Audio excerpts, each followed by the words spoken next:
firm, and Chuck McDowell, definitely not an attorney. This is Chuck.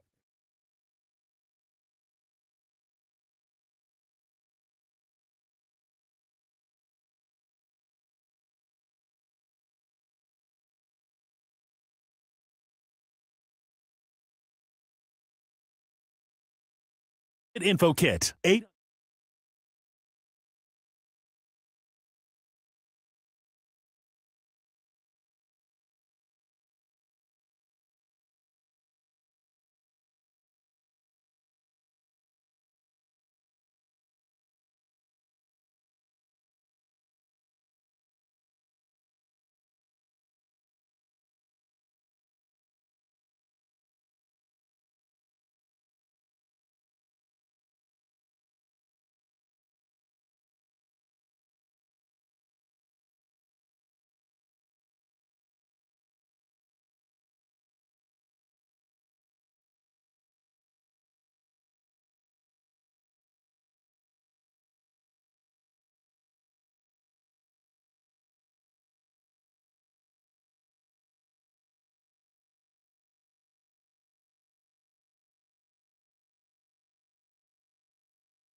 User and location. Go to upside.com for terms and conditions.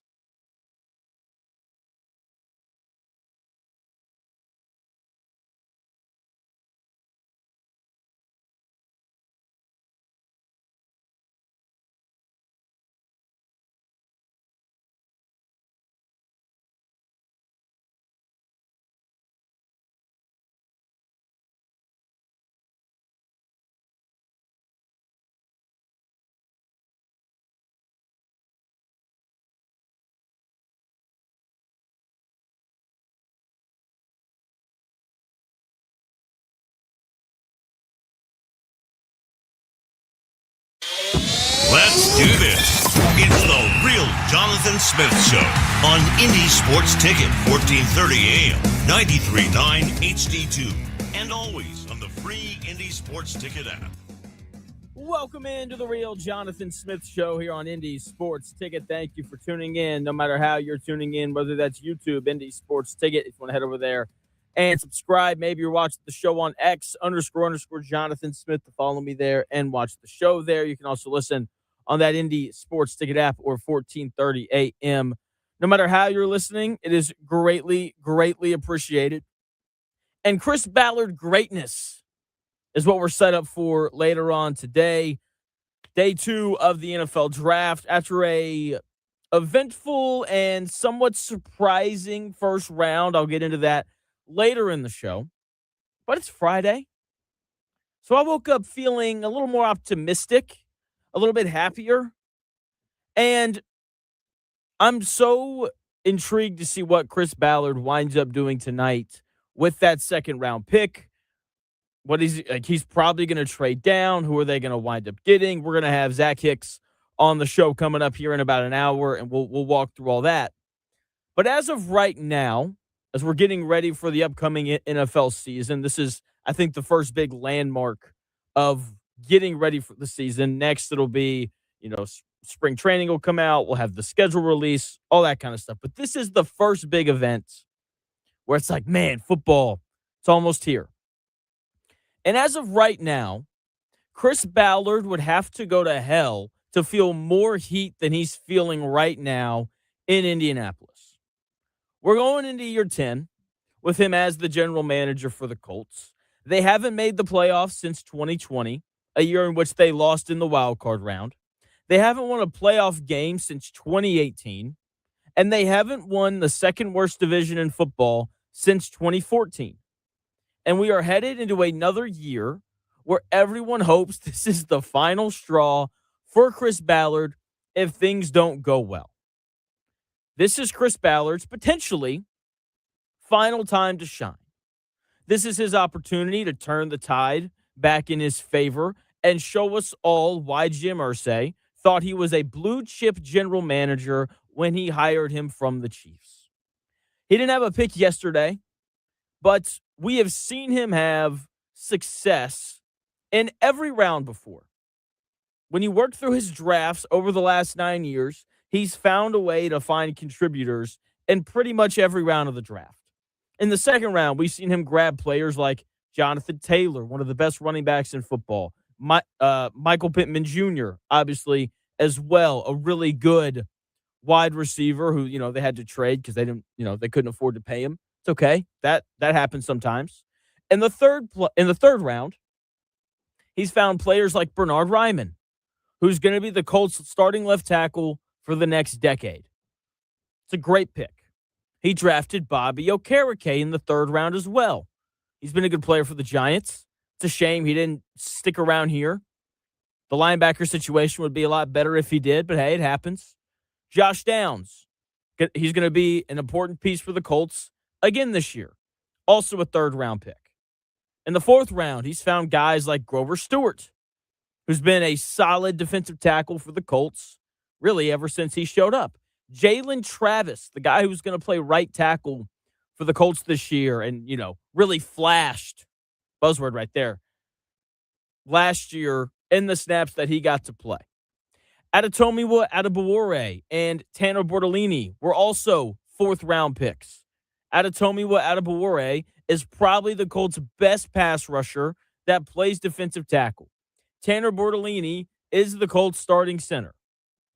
All of those players have had important roles for the Colts. All of them were day 3 picks. His only fifth-round hit is maybe Danny Pinter or EJ Speed. I never really trusted either one of those guys whenever they got out there. So, Chris, I know you want to trade down. Let's maybe trade out of the 5th round this year. Sorry, Chris. I keep saying Chris, and you keep looking over. It's like I didn't do My anything. bad, man. My bad. Ballard, let's maybe trade out of that 5th round pick this year, okay? We don't need it. It'll be okay.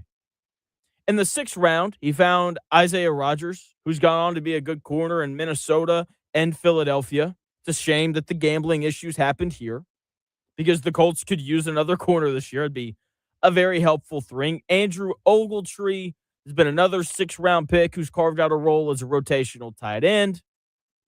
Then in the 7th round, you could argue this is where he's done some of his best work. In the 7th round, we've seen him draft Zaire Franklin, who was a, solid linebacker for the Colts, nothing special.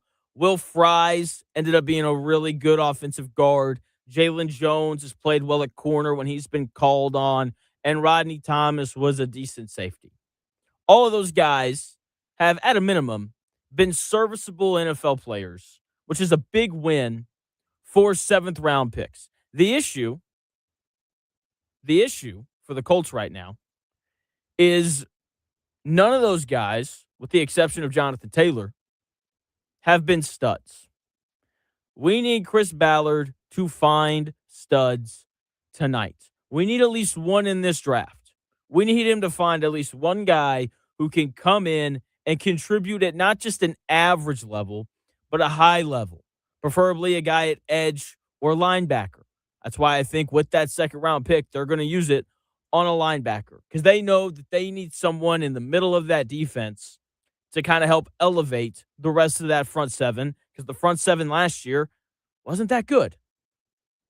Here's the other thing, and there's two ways to look at this. Chris Ballard hasn't had a good draft since 2022, which means, one, he's washed. It's very possible. Or two, he's due for a good one where he lands multiple starters. That has to happen today.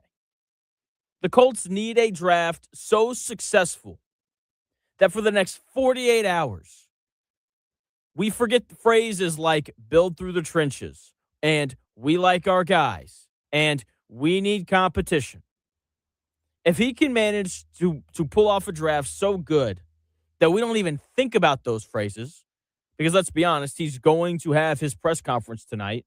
And I can tell you right now, if you hear him say, build through the trenches, we like our guys, we need competition, if those are phrases you consistently hear him say, we're cooked. It's not going to go well this year for the Indianapolis Colts. And so in order for that to happen, they need to find two of the three today. They need a linebacker, a wide receiver, and an edge rusher. If they can land two of those three, and we can feel good about them, it doesn't feel like they reached or anything like that, then we'll be off to a good start in terms of the Colts being ready to compete when the season starts. If they fail to do that, then it's going to be tough to buy into what the Colts are selling, no matter what they do tomorrow. And the biggest thing for that, he can't chase rabbits. Do not chase rabbits, Chris Ballard. Don't see some offensive tackle that you thought was going to go in the first round, and then, for some reason he's available at pick 50. Don't be like, I love my offensive lineman. Maybe I take him. No.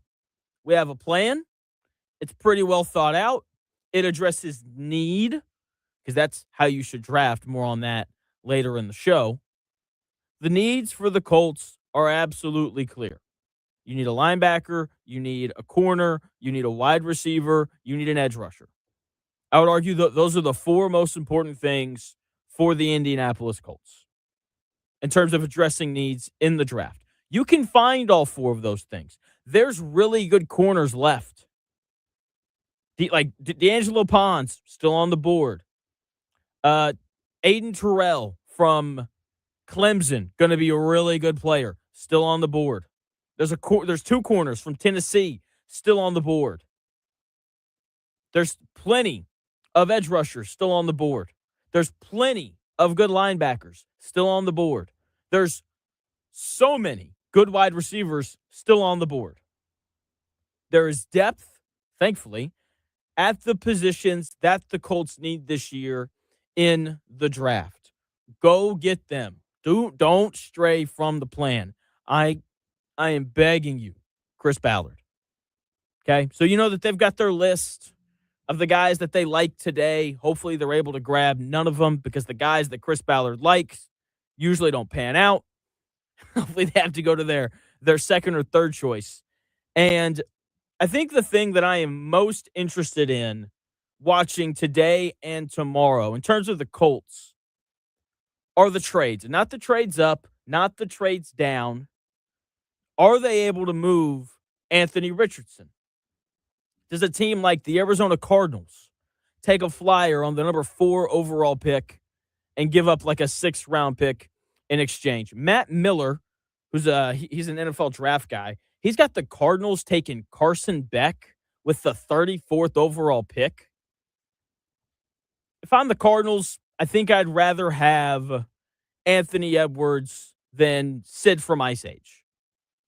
Because that's what Carson Beck looks like, with those big eyes and long neck. Really ugly dude. Doesn't pass the quarterback face test. Chris, do you know what that is? I could probably figure it out. What do you think it is? Just that kind of ghost or deer in headlights default type look. So am I far off? No. So a few years ago, probably closer to like 5 or 10 years ago now, the NFL did a study on what they call quarterback face. Because you know how, look, like if you watch a movie and there's a quarterback, the quarterback's always the best looking guy in the movie. Sure. If you look at NFL teams, You can make a real argument. Like, the best-looking guy on the 49ers is Brock Purdy. The best-looking guy for the Rams is Matthew Stafford, and so on. And so they did research into, like, is there a thing behind attractive guys being good at quarterback? Which is a really interesting thing. And they basically found that the answer is yes. Okay. Something about verticality in their face, guys who have, like, more vertical faces. So, Sure. so not mine. apparently they look better, and that gives them the confidence to play quarterback. Carson Beck doesn't have that. That's an ugly dude right there. Just Poor flat Carson. out. All right. And so wouldn't take Carson Beck because he doesn't have quarterback face. Got it. Okay. I'm following. So, oh man. Ross chiming in. I said that I'm excited for Friday, and Ross said I must have a date tonight. I do. You are correct. What about Peyton Manning? Peyton Manning's face is extremely vertical. Oh, yeah. He has got one of the longest faces on earth. He's got lines running up and down his face. Oh, man. Jeez Louise. Otter Creek saying, Jonathan, I know you think it was a bad pick for Arizona to take Jeremiah Love, running back from Notre Dame, at number 3, but could turn out to be good. Guy is truly electric. Yeah, it could turn out to be good if the Cardinals can somehow find a way to put a good offensive line in front of him. And if they can maybe, find a quarterback to take some of the pressure off of the run game. I mean, look, Jeremiah Love, it's true. He's electric. I don't have a problem with Jeremiah Love himself. I have a problem with when you have 1,000 needs, you don't take a running back. You take an offensive tackle, something that the Cardinals need. You take an edge rusher, something that the Cardinals need. You take Sonny Styles, linebacker, something that the Cardinals need. You take another corner, something that the Cardinals need. I mean, whenever you watch the draft, they've got like Mel Kiper says this team needs all these things, right? The Cardinals, they should just list every position. They're not good anywhere. And when you're not good anywhere, like, you're not building your franchise around a running back. You're not doing it. You're building your franchise around your quarterback. So you need positions like offensive tackle. Or if you're the Cardinals right now, how about an actual quarterback? Instead of Jacoby Brissett, who I know everyone here in Indianapolis is fond of because he took over when Andrew Luck randomly retired and all that kind of stuff. Go get a real quarterback. That's not your guy for the next decade. Okay? Or trade back. Do something. Don't take Jeremiah Love, who's now the highest paid running back in the NFL, despite never playing a single snap. He's going to make $20 million more than the second highest paid running back in the NFL. The issue isn't Jeremiah Love. The issue is you were greatly overpaying a running back when you could have gotten an offensive tackle way below the market rate. And so that's the issue with the pick. It's not Jeremiah Love. It's the process. Offensive tackle, quarterback, edge rusher. Those are the 3 things that you need to win in the NFL. And it's why there are certain teams that put themselves in a great position last night to compete pretty much immediately. I'll have that list for you later. Speaking of lists, it's Friday, which means Fun List Friday. I've got the 8 best remaining players on the board, and guys that would and would not fit with the Colts coming your way in 3 minutes.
may, one day, be a must-listen for sports enthusiasts.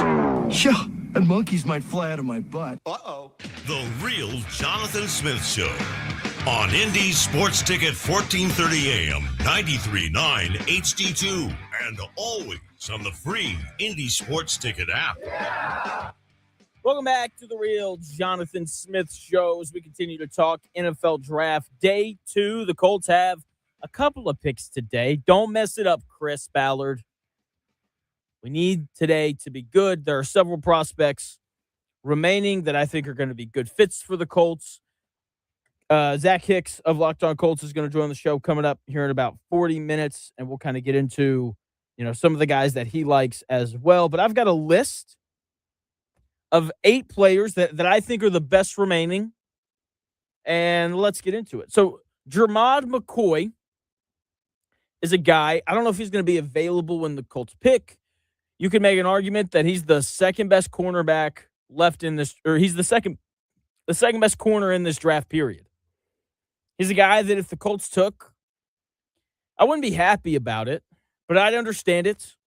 Okay, I don't think he's going to get to pick 47, but if he does, this is one of the very few non-linebackers, wide receivers, or edge rushers that I would be okay with the Colts taking since they're going to lose Kenny Moore. They need more depth in that room, and Jermod McCoy, I think, would immediately address that. But again, I don't think he's going to fall far enough into the second round for the Colts to be able to grab him. But if he does, be nice. Number 7, we've got Emmanuel McNeil Warren. He is a safety that everyone really seems to love.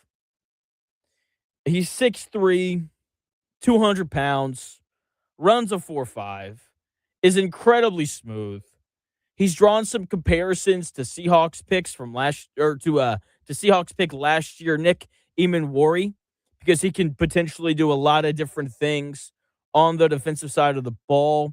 The Colts need a safety, but I don't know if I like McNeil Warren enough to stray away from a wide receiver, linebacker, or edge. Safety it's just not a premium position. The Colts, if it was, then the Colts would have paid Nick Cross because Nick Cross played well last year, but they didn't because they understand that, they can find a good safety later. You can find them on the free agency market. So because Emmanuel McNeil Warren plays safety, I don't think I want the Colts to take him today. Avion Terrell. This is my favorite non-wide receiver, non-linebacker, non-edge rusher player left. This guy's going to be an elite slot corner in the NFL. He's a little undersized. He's like 5'10". That's why I think he's going to play in the slot. But he can do everything. You just turn on his tape when he played at Clemson, and you're like, oh my gosh, this guy's a monster. He's got good ball skills. He's got the speed to turn and run. He's got the quickness to stick with slot receivers. He's physical, so when he's having to defend tight ends, he's not going to shy away from it. There was a lot to like about him. Again, if the Colts got this guy, I'd be pretty excited about it.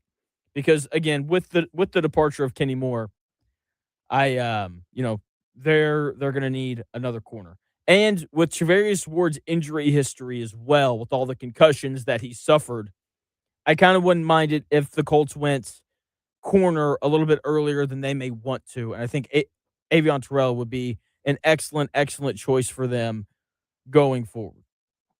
Next on the list, 5th, Zion Young. If the Colts take Zion Young, I think a lot of people are going to be upset with the way that he's just described. No one likes it when an edge rusher gets drafted and they immediately say, oh, this guy's great at stopping the run. No one likes that. Zion Young is a big, powerful guy. Very different from Leatu Latu in terms of how he generates sacks. He's just running through people's face. It's honestly super impressive. Okay, he would be a project in terms of a pass rusher, but he would boost the Colts' run defense immediately. I don't think that that's what the Colts are looking for. I think that they want to find a guy who can really generate sacks and pressure off the edge. So I don't think Zion Young is the guy they want. Cassius Howell, this is the kind of guy that gets everyone excited. He is the opposite of Zion Young. While Zion Young is this big, physical, set the edge, defend the run kind of defensive end, Cassius Howell is the total opposite. He can rush the passer, man, but he's not very good against the run. He's a big athlete, 6'2", 250 pounds, runs a 4.59 at that size. His 10-yard split is absurd. He gets off the ball so quickly, and that allows him to win with speed. But because he's 6'2", 250 pounds, he can also win with power. If he's there for the Colts to grab it in the second round, I would absolutely love it if that was the guy that they took. The best linebacker available, as far as I'm concerned, is Anthony Hill Jr. Zach Hicks disagrees with me on that. We'll have him on here in about 35 minutes, and we'll kind of work through his list of guys that he really likes. Anthony Hill Jr., I think this is the guy for the Colts. This is the guy that I want. Big, fast, looks like a linebacker. Big, fast, physical, and he takes the ball away. He can defend the run. He's a good blitzer. He's just an incredibly complete player. And I've talked about him a lot, so I'm not going to keep harping on it, but this is the linebacker for the Colts. This is the guy that they need if he's available. I know there's, a lot of buzz around Jacob Rodriguez, the linebacker out of Cincinnati, decent athlete, all that kind of stuff. Josiah Trotter out of Missouri. I love C.J. Allen. If they don't take Anthony Hill Jr., C.J. Allen would be the guy that I would hope that they take. But linebacker's probably what the Colts are going to draft today. The question is really just which one. So we'll see what they wind up doing. And then number 2 here on the list, Denzel Boston. If the Colts were to go receiver in the second round, I think it would mean that Denzel Boston kept falling. He is 6'3", 212 pounds, and he can do everything for you at receiver. He's got good hands. He can make contested catches. He runs good routes. He's a prototypical wide receiver in the NFL. Big, long, can separate. The only thing about him that I'm not a fan of is he's not a burner. But, we've seen Michael Pittman Jr. have success with the Colts, even though he was like a 4.6 guy, right? And that's about where Denzel Boston is in terms of his speed. So he's not going to threaten you with speed. He's not going to make big plays over the top. But that's what Alec Pierce does. So you don't really need that. So Denzel Boston, the Colts took him. I would be totally fine with that. Number 1, Caden McDaniel. The Colts probably aren't going to take a defensive tackle, but Caden McDaniel is going to make a team very happy. There's a reason why he was invited to the draft in Pittsburgh last night. He is a big 350-pound nose tackle. He's going to show up and help some team plug the run pretty much immediately. I would be surprised if the Colts took him, but he's a good player. He's a really good player, and I'm very intrigued to see who ends up grabbing him today. Now, there are certain teams who I thought had great drafts last night, and there are other teams who I thought really struggled. Chris, I thought your Giants had an awesome draft last night. Pretty solid. What did you think? I'm happy. I was surprised that Reese fell into the Giants' lap, but I'm glad that they got that. I really wanted them to go for Caleb Downs, though. He was still available, saying that, but I'm not mad about the Francis Maui Noah that they got. He's a solid guy too. Yeah. I feel like I'm on an island all by myself. I'm the only one who I think is like, I'm glad they didn't take Caleb Downs. I don't like that the Cowboys took Caleb Downs. Yeah, I just I get that he's awesome, but it's just like he's a safety. And there's really only one safety in the NFL that I think drastically elevates their team's defense, and it's Kyle Hamilton. But that's because Kyle Hamilton can literally do everything. Kyle Hamilton's big. Like, they basically play him as a linebacker sometimes. They blitz him. He's great in run support. He can cover anybody because of his size. And again, Caleb Downs is going to be a really good player. But ultimately, I don't think he's changing that defense whenever he shows up. I think they would have been much better off taking a corner or an edge rusher. Because even though they're good at defensive tackle now, like, they don't really have a guy off the edge who can really generate pressure. And so I thought the Giants and the Dolphins had the best round one. I think it's easier to have a better round when you get 2 picks.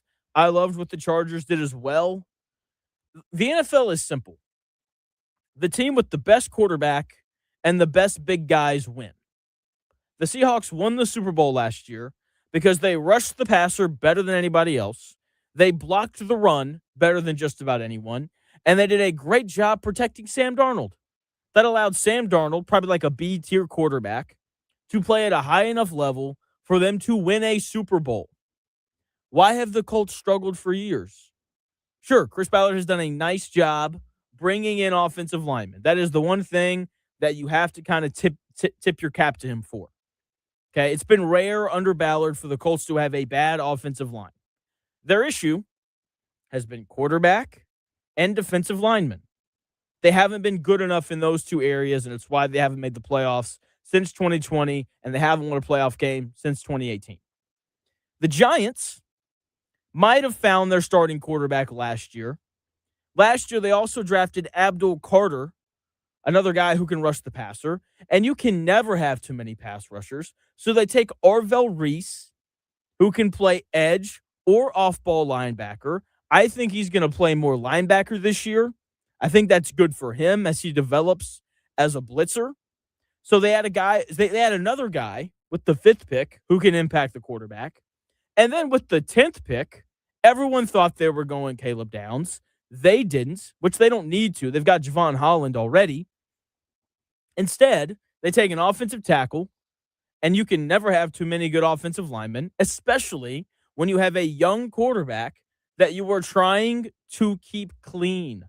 I thought they put on a clinic in terms of how to rebuild a football team. I thought it was impressive. What a shocker. John Harbaugh shows up, and they start doing things right. It's important to have a presence in the building that everyone respects. Okay, the Dolphins had a nice day as well. They're rebuilding their team. What did they do? They took an offensive tackle in Caden Proctor that has a high ceiling. Then they got their new defensive-minded coach, a cornerback, a position of need that they really needed. That'll give them time to that'll give the pass rush time to get home in Miami. Great stuff from them. The Chargers added Akeem Messidor. That's a guy who's going to show up and immediately impact their pass rush. The Chargers have had a plan since Jim Harbaugh showed up.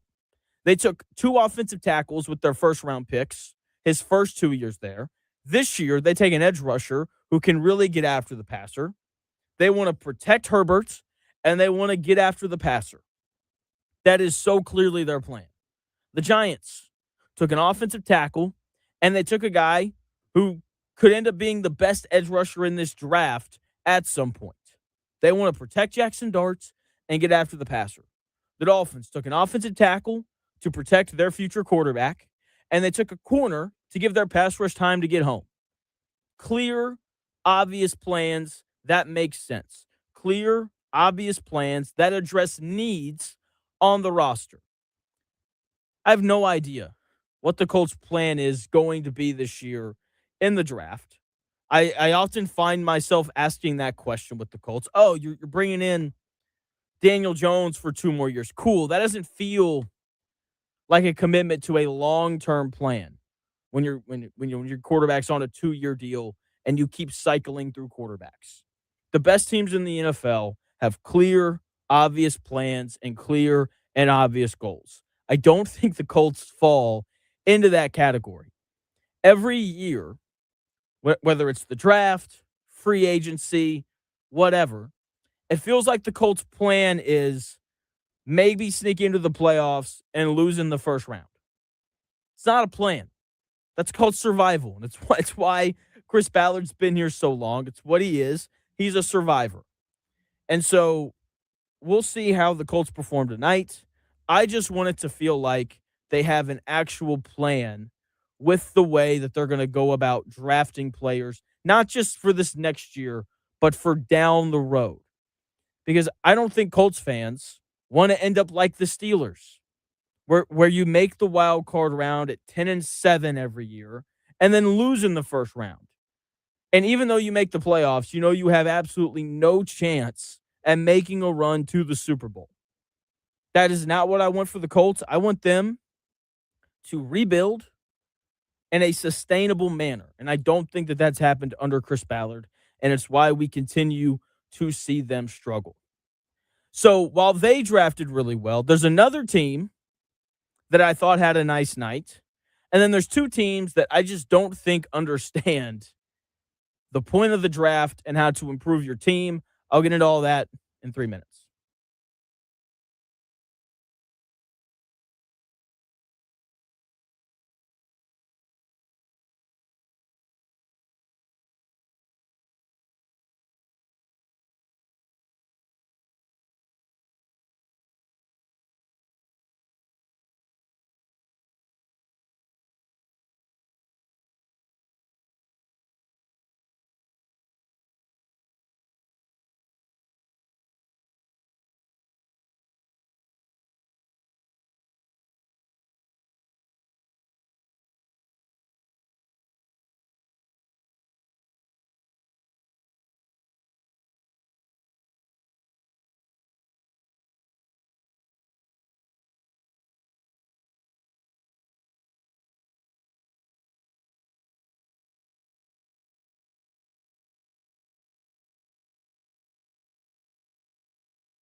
The best takes. Maybe. The Real Jonathan Smith Show on Indy Sports Ticket 1430 AM, 93.9 HD2, and always on the free Indy Sports Ticket app. Welcome back to the Real Jonathan Smith Show. Zach Hicks joins us in about 20 minutes. We're going to talk Colts, the draft, all those important things. And, last segment talked about how I thought the Chargers, Giants, and Dolphins all had really good drafts. You know who else had, I thought, a really good draft? The Tennessee Titans. They took Cornell Tate with the 4th pick. Surprised me. I thought they were going to go Sonny Styles right there. That was a great pick for them.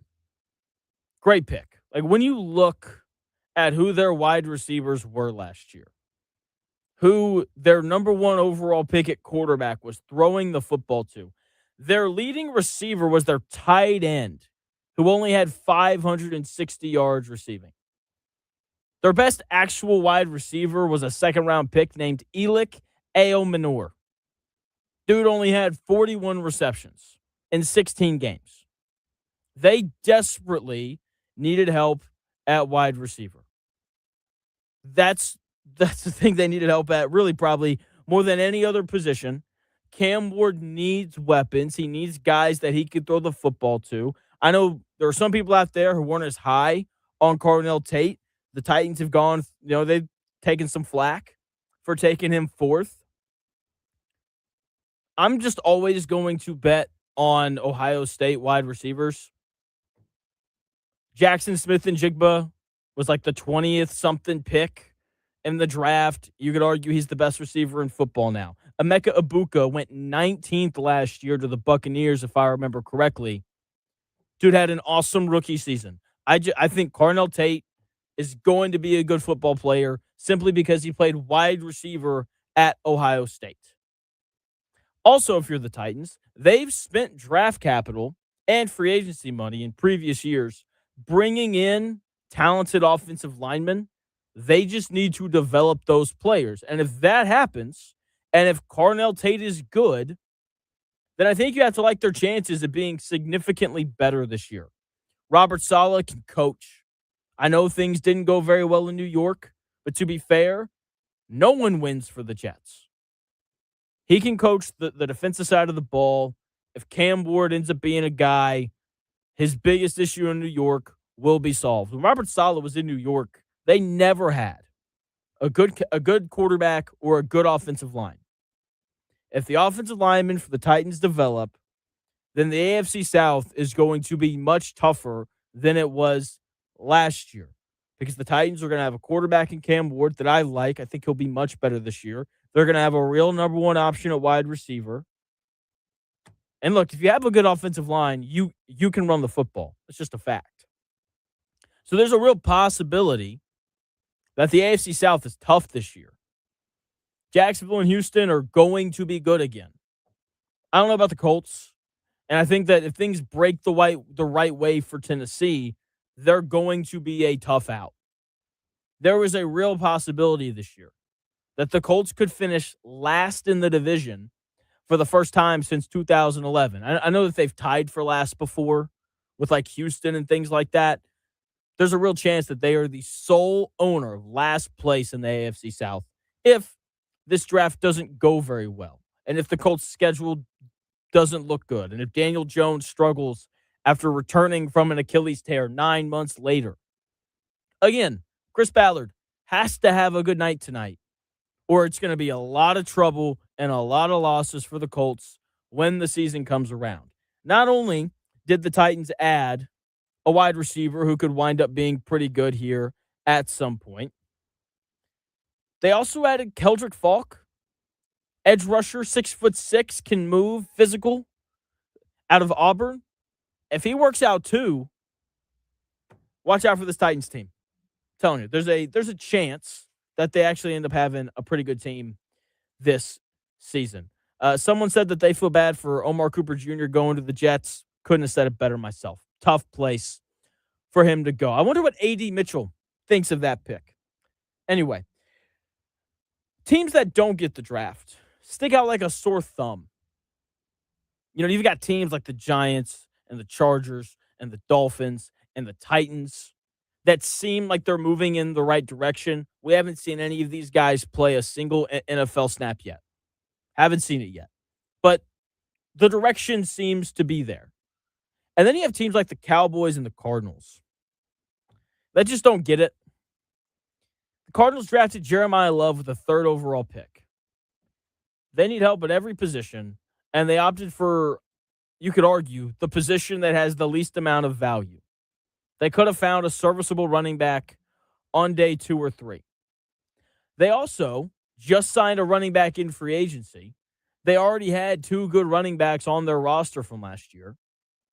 It's not a bad pick because Jeremiah Love isn't going to be good. It's a bad pick because they didn't address a need that they had. Remember, drafting is like grocery shopping. Go get what you need so you can make dinner. Don't worry about value or selling jerseys. The Cardinals were too worried about selling more jerseys than they were about being good at football. And because of that, they're going to be bad again. I thought the Cowboys made a similar mistake. I also think I'm in the minority on this.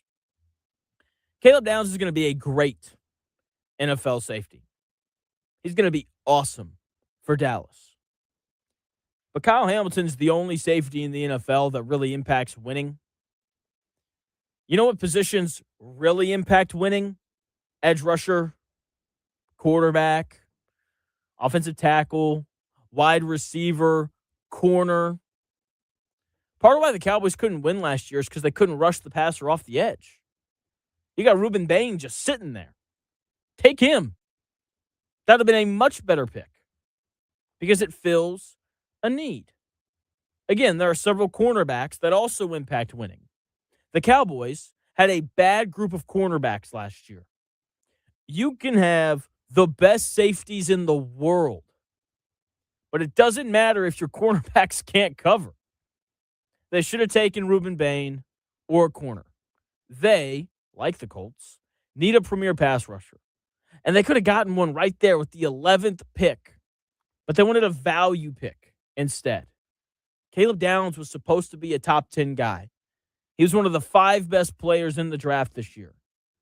But this isn't the NBA where you can just draft the best player and figure it out. The NFL draft is about need, and they completely ignored their needs with that first pick. The Colts cannot do that tonight. Chris Ballard can't see an offensive lineman that he likes fall to him and take him instead of a linebacker or an edge or a receiver or a cornerback. You have to address your need. There were mixed opinions on what the Rams did yesterday in the first round. Ty Simpson going 13th overall to Los Angeles.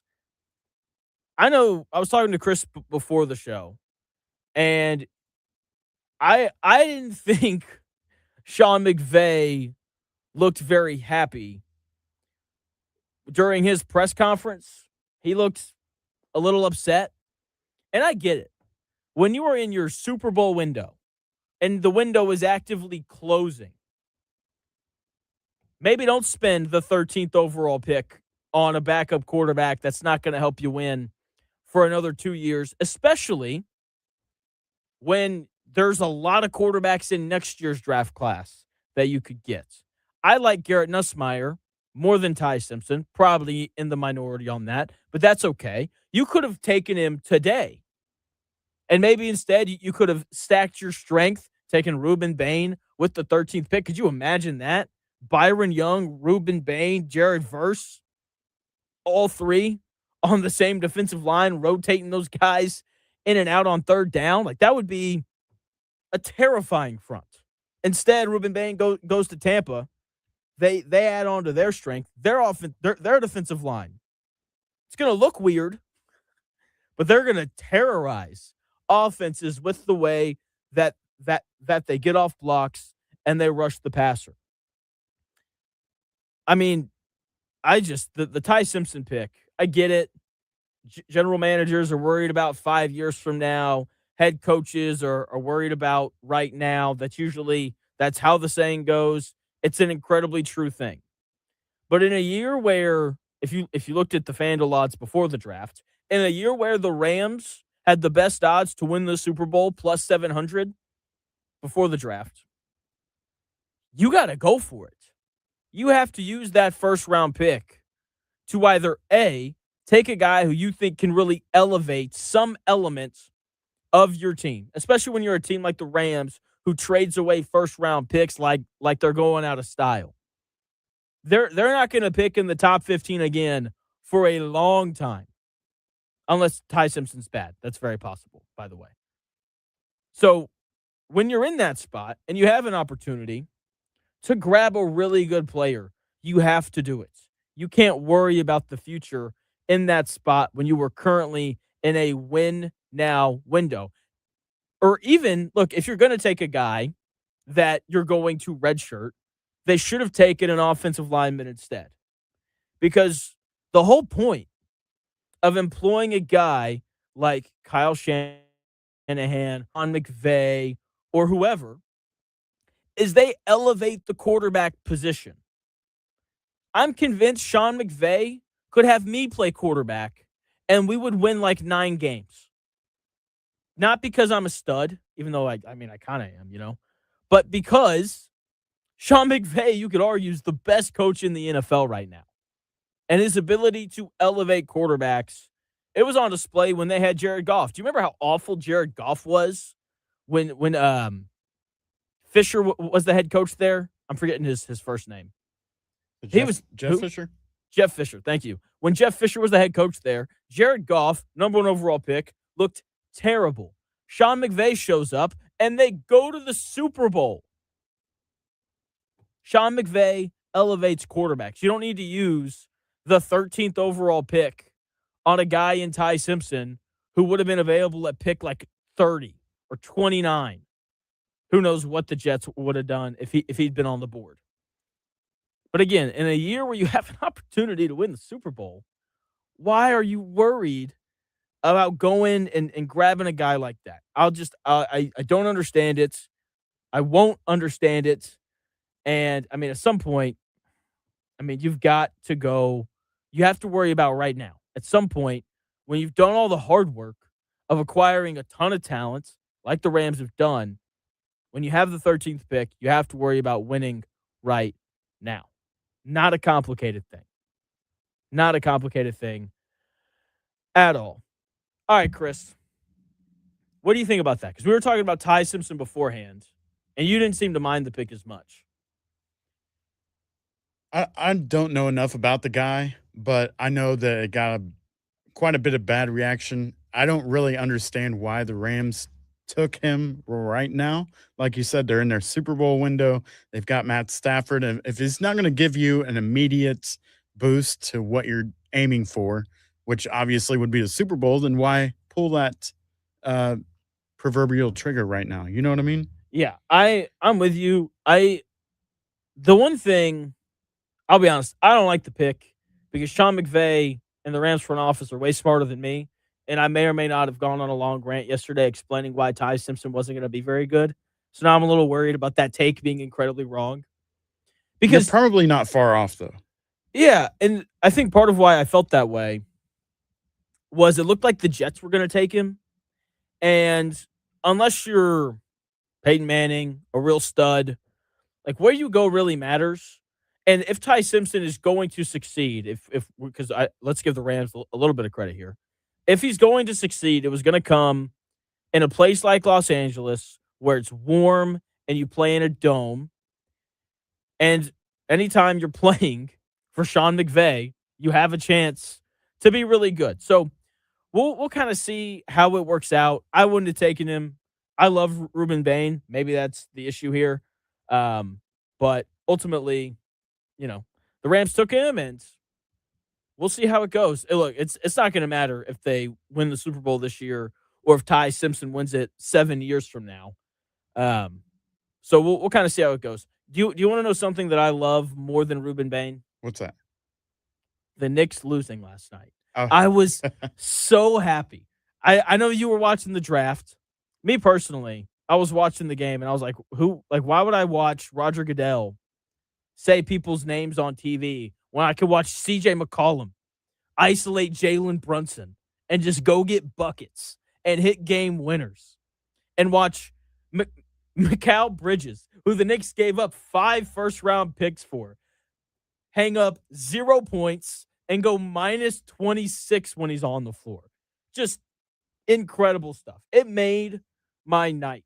There's a part of me that wishes that game had happened tonight. That way I wouldn't be as upset with whatever the Colts do today. Just an instant spirit lifter. So, yeah, man, the playoffs, they're rolling. It's a lot of fun. The draft's fun, too. We got Zach Hicks coming up here in about 5 minutes or so. We'll talk about day 2. We'll talk about the linebackers that are still available. We'll get into round 1, the stuff that he did and didn't like. Here is the one thing for the Colts that I think is good. There wasn't anyone drafted pick 15 and beyond, or pick 16 and beyond, because I freaking love Ruben Bain. Pick 16 and beyond, which the Colts would have had the 16th pick. I think there's maybe 2 guys who will be more impactful than Sauce Gardner is going to be this year for the Colts. And that's Akeem Mesidor, the other edge rusher from Miami. Love that guy. And Omar Cooper Jr. in New York. Love his game as well. Everyone else, though, that was taken where the Colts would have drafted or beyond, I don't think will be as good as Sauce Gardner is going to be over the next few years. So that is a win for Ballard. It'll become a loss next year when the Colts can't draft their future quarterback because they don't have a first-round pick. But that's okay. Zach Hicks of Locked On Colts joins the show here in 4 minutes.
Jonathan Smith Show on Indy Sports Ticket, 1430 AM, 93.9 HD2, and always on the free Indy Sports Ticket app.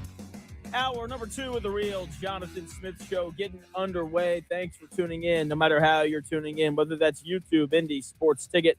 If you want to head over there and subscribe, maybe you're watching the show on X _ Jonathan Smith to follow me there and watch the show there. You can also listen on that Indy Sports Ticket app. While you're on YouTube, go ahead and subscribe to Locked On Colts as well, as we are now joined by the one and only Zach Hicks, who does a great job. He writes a ton of great stuff on the draft. He and Jake Arthur, who he had on Wednesday, they do just an awesome job of covering the draft and everything that goes on with it. What's up, man? How are you? I'm doing good, man. I had a relaxing night, I guess, right?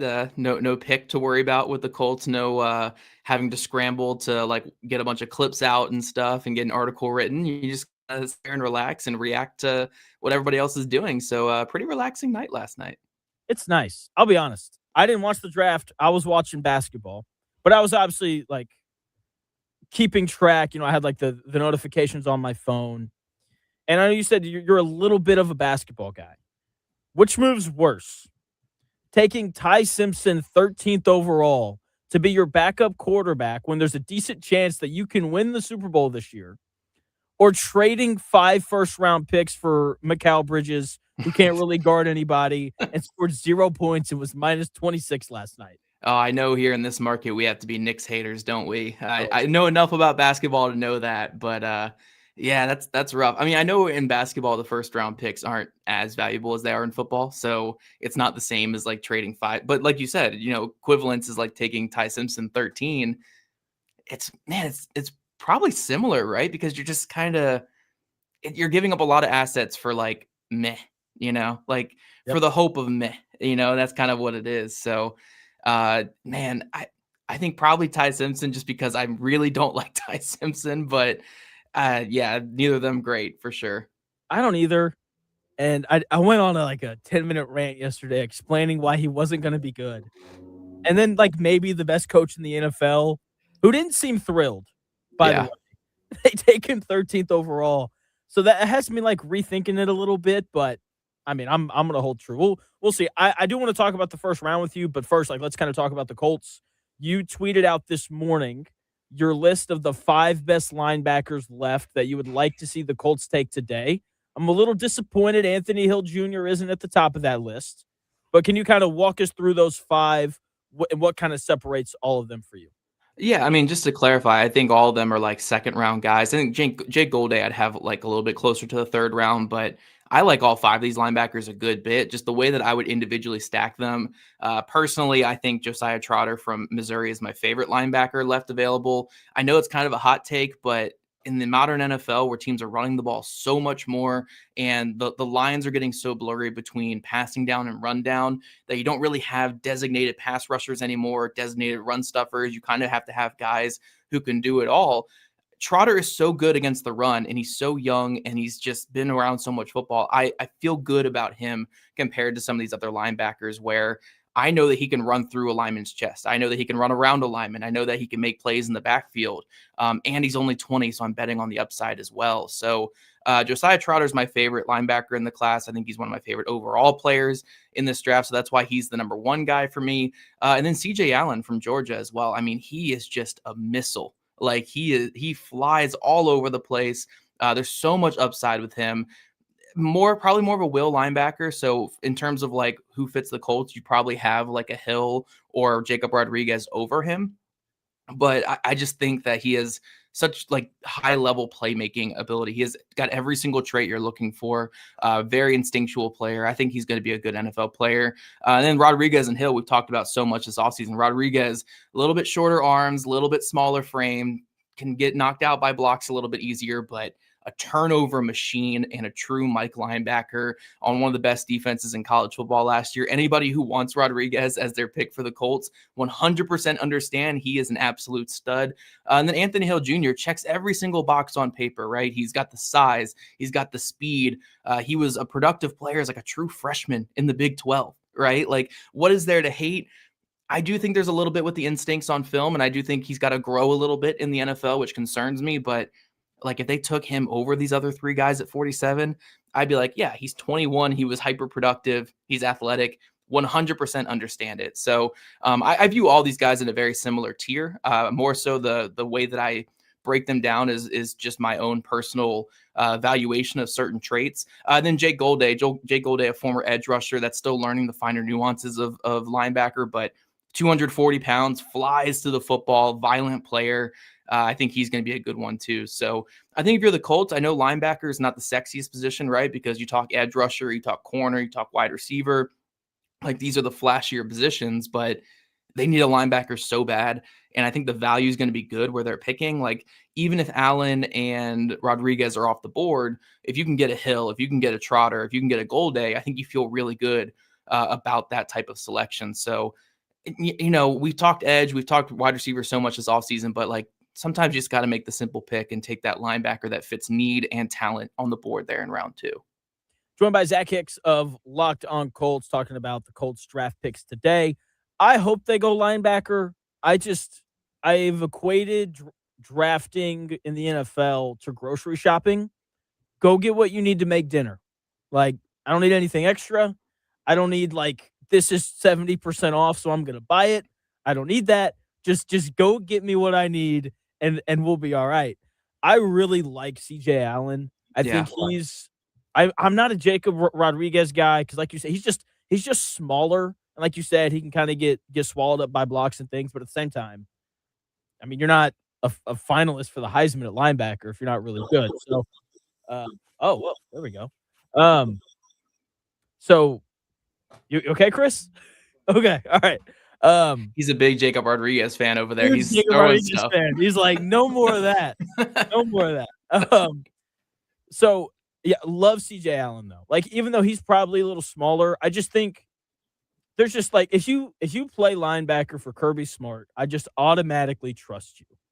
And I know Aaron Glenn yesterday, after during his press conference, he made a big deal of the 3 guys that they took yesterday. They're all from these winning programs, and I think that that's a really important thing. And we've seen the Eagles do it. They're just oh, you played at Georgia? Come on over, man. And it's worked out really well for him. CJ Allen's probably not the most talented linebacker we've seen Kirby Smart have, but I think he's awesome. I love his tape.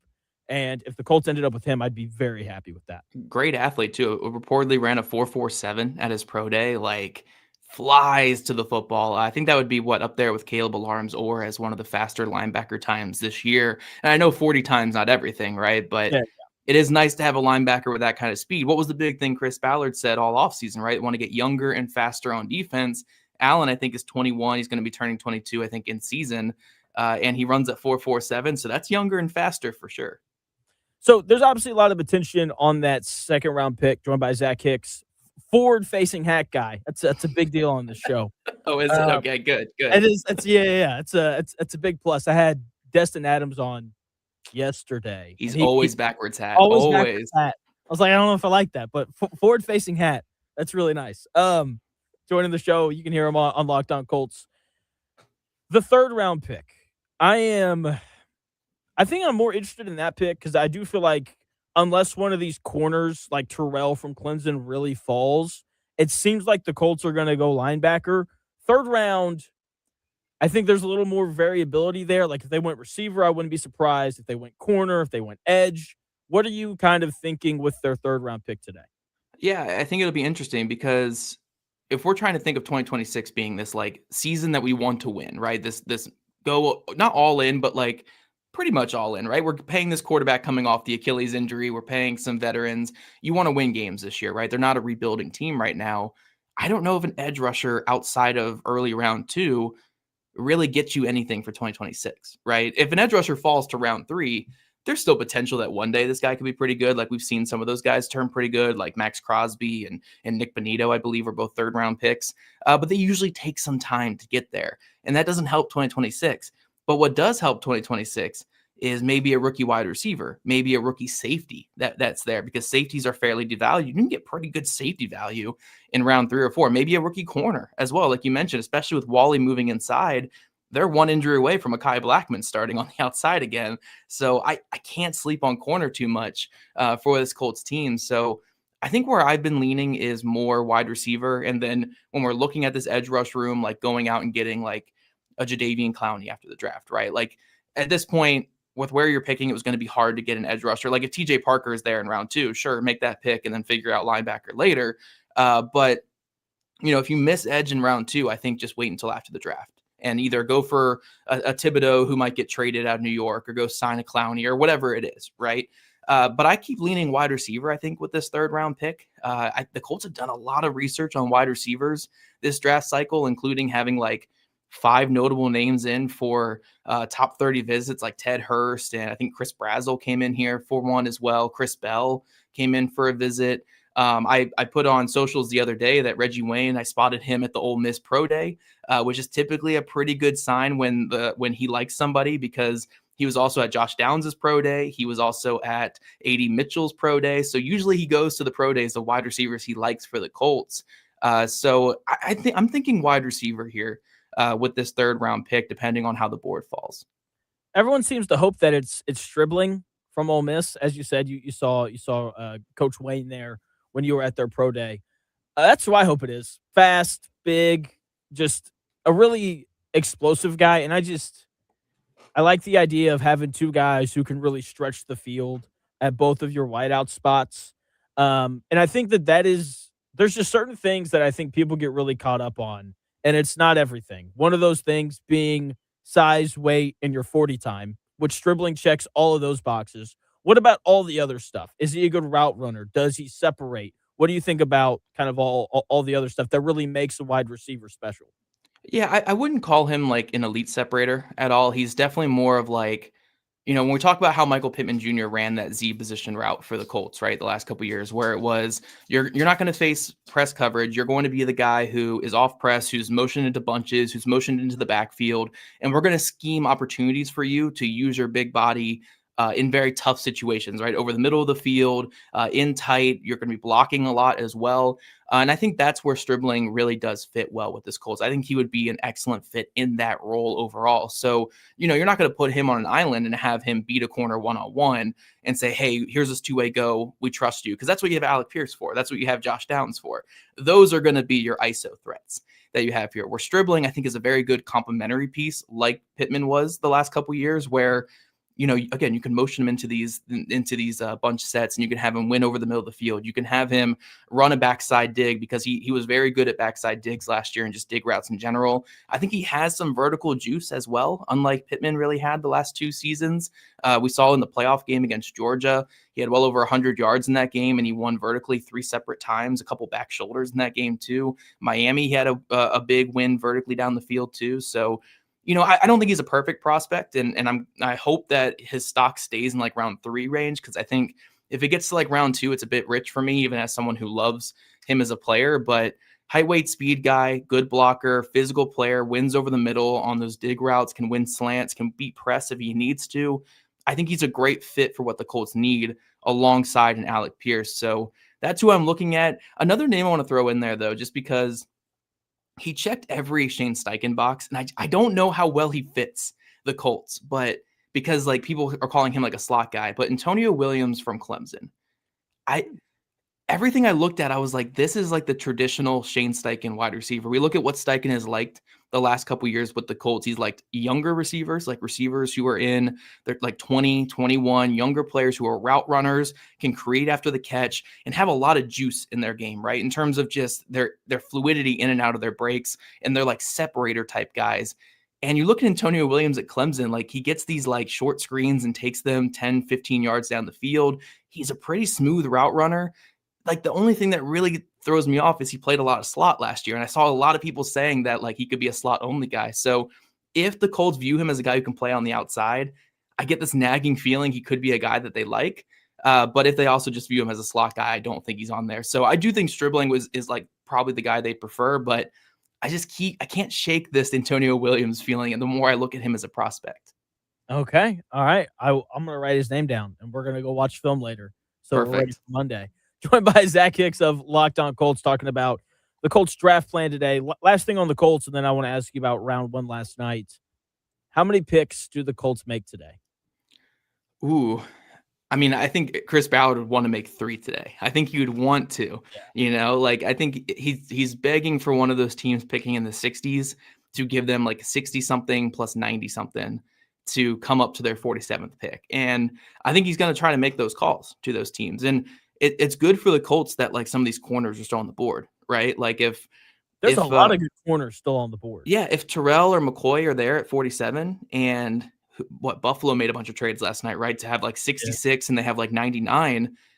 I could see Buffalo saying, hey, we have like 9 picks left currently. We can put these two together and go get a playmaking corner to go along with some of the other guys that we have. So I think that's what the Colts would want to do.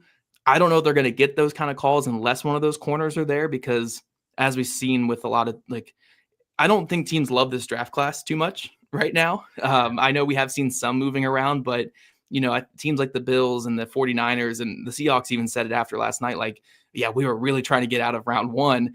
You keep seeing all these teams trying to move back because I think they just want more shots at it this year instead of like having the higher picks. So we'll see if someone wants to come up that high, but I think the Colts want to get the 3 picks for sure. Just add more talent, and you can fit all 3 of those needs that the Colts have at edge, wide receiver, and linebacker if you actually have the 3 picks there. Yeah, I agree. I think that they're looking for 3 picks, but you got to find someone who's willing to move up. I think the Bills are a really good call for that because, like you said, they've got so many picks left. They've got a lot of needs too. Like they need a wide receiver. They need help in the secondary. You think Pons is a guy? Do you think that D'Angelo Pons is a player that people would want to trade up for, or do you think it stops at Terrell and McCoy in terms of corners? Man, I would move up for D'Angelo Pons. I mean, He's if I were one awesome, of these, like if I'm Buffalo, like because they have an early pick tonight. So if I'm Buffalo, sitting with I think it's 66 and 99 is what, or 66 and 90 something, I believe are their 2 picks. I mean, if I take like Caden McDonald from Ohio State, right, with that early pick, like get my stud run stuffing nose tackle, and then I can get D'Angelo Pons at 47 with the trade up, like. You probably got 2 guys who should have gone in round 1 and you got them in round 2 there. So yeah, if I'm a team like Buffalo or like Pittsburgh's one I circled a lot too, because they have like 14 picks in this draft, so many. Pittsburgh's another one that I've circled, and I don't know if they have an extra third to give up, but they have 53 plus a ton of force. I think those teams make sense to go up and like, yeah, go get a guy like Pons. Like honestly, for the Colts, like I'd consider Pons at 47. I think he's that good of a player. I don't know how feasible it is, but yeah, I'm with you, man. D'Angelo Pons is one of my favorites in this draft, probably a top 20 player for me. So I would totally take him at 47, and I think a team would be smart to trade up for him. Yeah, at 47, if Pons was there, there's a short list of guys where if the Colts don't go linebacker and they stay at 47, I would be okay. Like Pons is on that list, Terrell's on that list, McCoy's on that list, and Cassius Howell's on that list. I freaking love that dude. Yeah. I know he can't stop the run. I know that's not his thing, but it's like he's big. He's 250. He ran a 4.59 playing. The guys who test well, man. Like I rip Ballard for the way that he drafts sometimes, but I'm like a big test guy too, where I'm like, we can just get him with the right coach, Yeah. And I think Cassius Howell is that kind of guy. He's probably only going to be able to help you on 3rd down this year. That's where the Colts need a lot of help, so I wouldn't really mind it.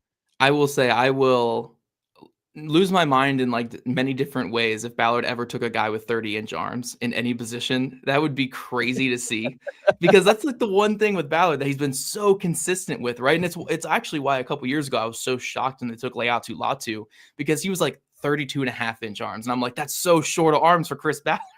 So a 30-inch arm, it's right, like it's like 30.5 inches, right, is what it was for Howell. It was really short arm. Really quick. That is the one thing, but like, yeah, he's good. He's really so good. Yeah, he's quick. He's bendy. He's explosive. Like I agree with you. He's a good player. But I think that's the whole reason why he fell out of round 1. His arms are 30.25 inches. Oh my gosh, not great. Not great. I mean that's go ahead. That's why he's available right now, though, right? It's the short arms for sure.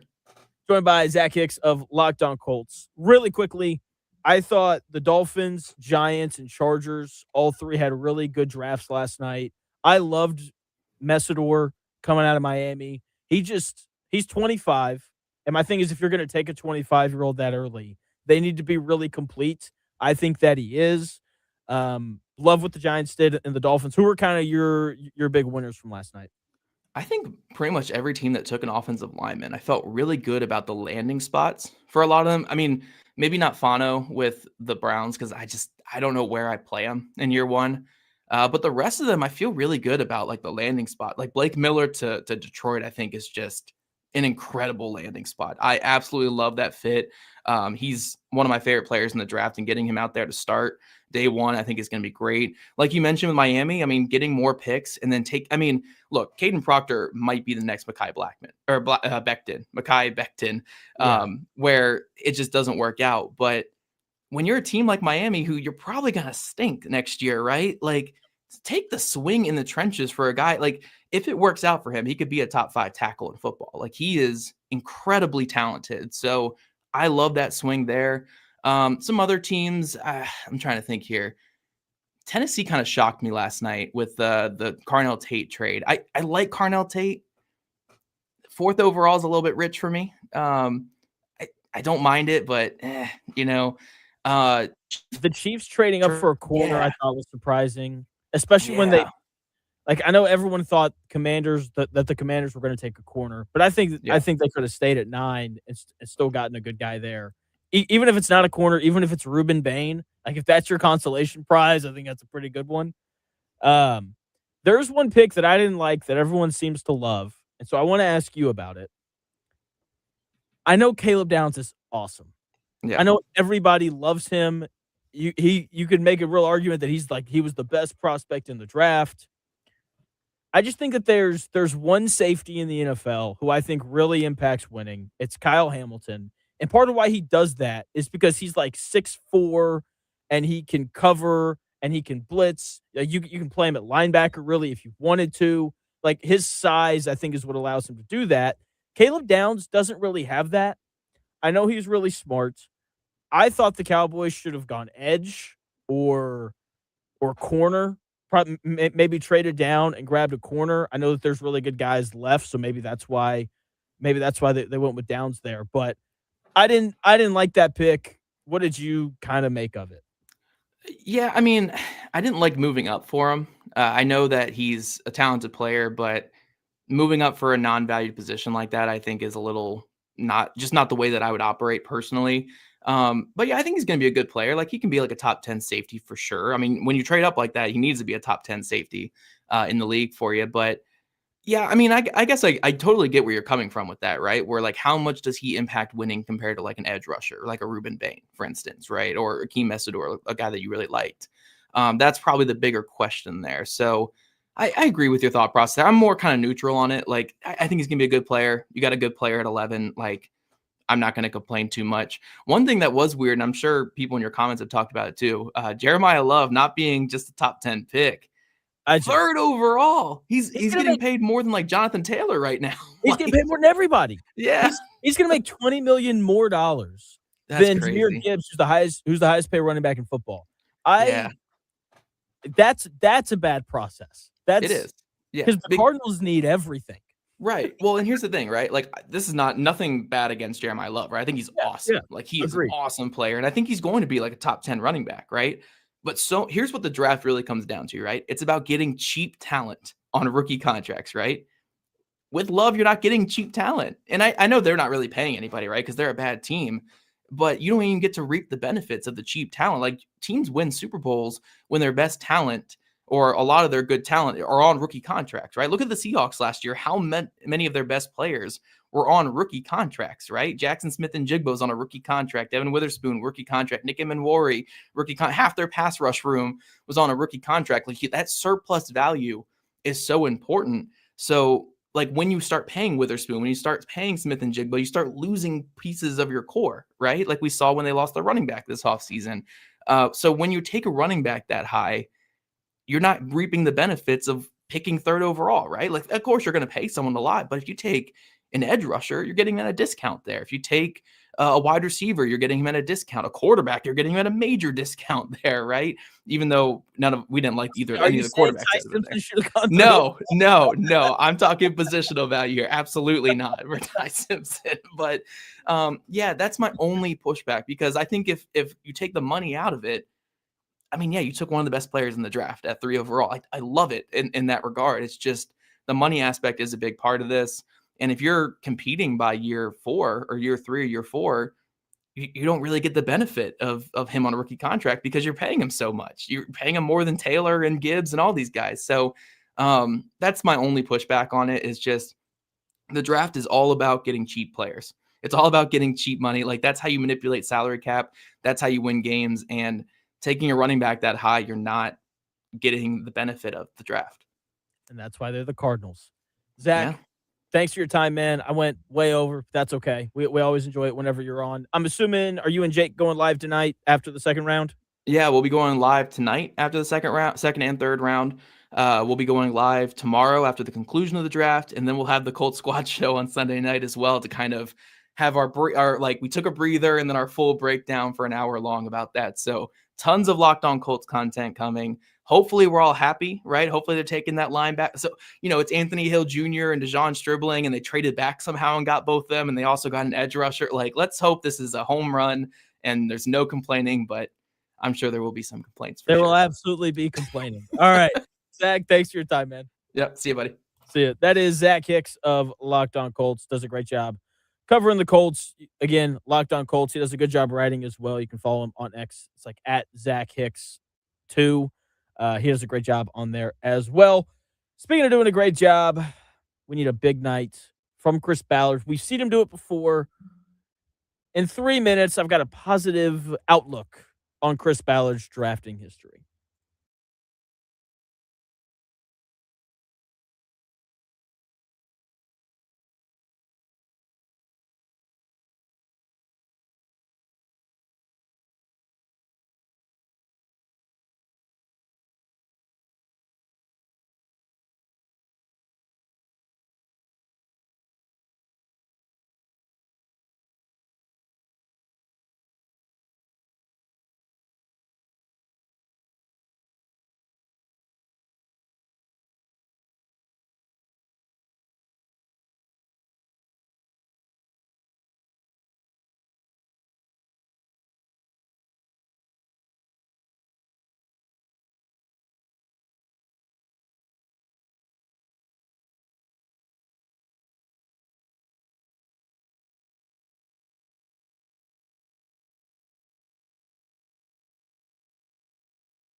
If it's in today's sports world, It's here. The real Jonathan Smith Show on Indy Sports Ticket 1430 AM, 93.9 HD2, and always on the free Indy Sports Ticket app. The real Jonathan Smith Show here on Indy Sports Ticket. Thanks for tuning in, no matter how you're tuning in, whether that's YouTube, X, the Indy Sports Ticket app, 1430 AM. So many ways to listen. There's really no excuse not to. We're getting ready for rounds 2 and 3 of the NFL draft tonight. The Colts are set to make at least 2 picks. See if they make a third or not. If they're going to try to, they're going to look to trade back, pick up more picks, do those kinds of things. And hopefully they're able to trade back and grab the guys that they need. Because, look, they need help at wide receiver, linebacker, and edge rusher. And it'd be great if they could draft awesome players that play those 3 positions tonight. Just grab all 3 of them. I think that takes an immense amount of pressure off of day 3 tomorrow in terms of having to find an immediate day 1 starter in the 4th, 5th, 6th, or 7th round. So hopefully things continue to break their way. And to Chris Ballard's credit, a guy who takes a lot of flack in terms of his drafting history, we've seen him, find success after day 1. Most of his success, actually, has come after day 1 of the NFL draft. He's found guys like Jonathan Taylor and Michael Pittman Jr. in the 2nd round. In the 3rd round, he's found guys like Bernard Raymond, Bobby Okereke. 4th round, Grover Stewart. The 5th round, EJ Speed, who was a starting linebacker here for a while. He found Isaiah Rodgers in the 6th round. In the 7th, he found guys like Zaire Franklin, Will Fries, Jalen Jones, and Rodney Thomas. So we have seen Chris Ballard have good drafts in all of these rounds before. We just need him to put them all together. He hasn't had a good draft since 2022, which means one of 2 things. 1, he's washed, or 2, he's due for a good one. He's due for a year where things break his way and he, grabs 4 guys who can come in and play immediately and give them a boost. That is what has to happen tonight. The Colts need a draft so successful that we don't have to listen to him in the post-draft press conference say, we're building through the trenches, or we like our guys, or we need competition. We need him to say, I can't believe that this guy was there, and it actually be a real thing. But in order for that to happen, they need to at least draft 2 of their 3 biggest needs today. They need a linebacker, a wide receiver, and an edge. If they can land 2 of the 3 of those, and two guys that we feel good about, right? Like 2 guys that, if they were to land Anthony Hill Jr. and Stribling today, I think people would be elated. If they landed like a Cassius Howell and a Stribling, or whatever it ends up being, or a really good safety that everybody likes, then I think people would be over the moon and really excited about what the start of the season could look like. Because whoever the Colts take today, they are going to have an opportunity to come in and contribute immediately. That luxury is going to be afforded to them. So the Colts not only need to draft players that have the talent to play immediately, they need to draft players that have the maturity to come in and contribute immediately. Because the difference between the NFL and college football is pretty drastic. The schemes that you're running are different. If you're a wide receiver, you're running different kinds of routes.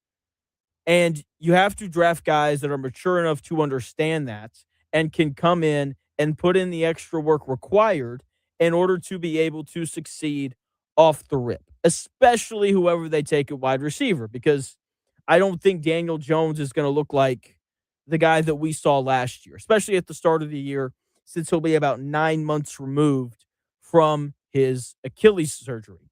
So they have to bring in a receiver who is ready immediately and has the maturity level required to be ready to go right off the rip. Because that's a lot to learn. New city, new system, new coaches, new just responsibilities of being an adult. and those kinds of things. So it shouldn't be too drastic of a change for these guys because, I mean, they're professional athletes now with the amount of money that they're making in college. A lot of these guys are going to get a pay decrease whenever they sign their contracts with the Indianapolis Colts after they're drafted in the second or third round tonight. So not the Colts have to not only find talented guys, but they need to find mature guys who are going to be ready to come in and contribute immediately. So that needs to happen. We'll see if it does or not. Round 2 of the NFL draft continues tonight, and we'll keep talking about it right here on The Real Jonathan Smith Show in about 3 minutes.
It may, one day, be a must-listen for sports enthusiasts. Yeah, and monkeys might fly out of my butt. The Real Jonathan Smith Show. On Indy Sports Ticket 1430 AM, 93.9 HD2, and always on the free Indy Sports Ticket app. Welcome back to The Real Jonathan Smith Show here on Indy Sports Ticket. Thanks for tuning in, no matter how you're tuning in, whether that's YouTube, Indy Sports Ticket. If you want to head over there and subscribe, maybe you're watching the show on X__Jonathan Smith to follow me there and watch the show there. You can also listen on that Indy Sports Ticket app or 1430 AM, depending on if you're driving around the Indianapolis area or not. So there's a lot of important things for the Colts to keep in mind tonight whenever they're getting ready to make their selections. You got to worry about, is this guy the right fit in our scheme? Is he a good character fit? Is he going to walk into the locker room and be a likable guy that people gravitate towards? Is this guy ready to contribute for us immediately, or are we going to have to take a little bit of time to develop him over the next couple of years? And is this guy a scheme fit? So on and so forth, right? There's a lot of questions that they're having to ask and answer to know who to take and who to pass on. I think one of the most important things that happens tonight for the Indianapolis Colts, they have to draft somebody that both Shane Steichen and Chris Ballard like. I think one of the biggest problems with the Rams taking Ty Simpson is you can see the look on Sean McVay's face in that press conference. He is not happy about that decision. I know there was a report out there that talked about how Sean McVay talked to Matthew Stafford, made it clear it's his team. Do you have that audio by chance? I have audio of them making the pick, and you can see a video of Sean and his reaction here. Do you want to try to hear it, or Yeah, go ahead and play it. Why not? let's see how this goes right here.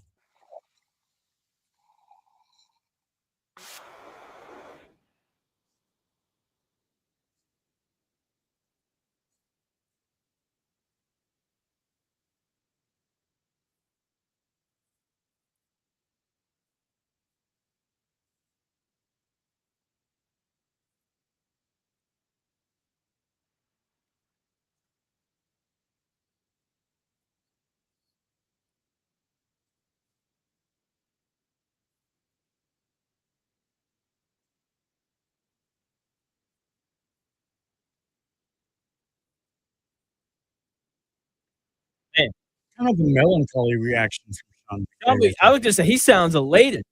He's fired up. Hey, hi. Hey, how you doing? What was your name again?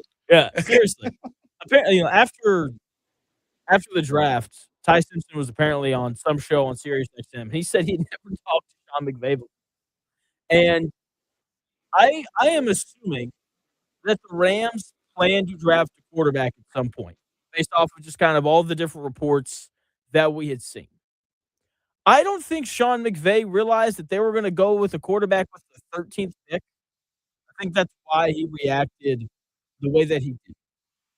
Whatever the Colts do tonight, they got to draft a guy that Shane Steichen likes as well. Okay, I know that Chris Ballard wants guys with long arms and speed and guys that test really well and all that kind of stuff.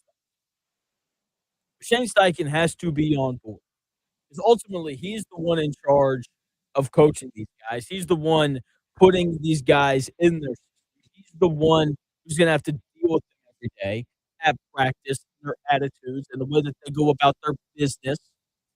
I'm not fully convinced that Shane Steichen wanted Anthony Richardson.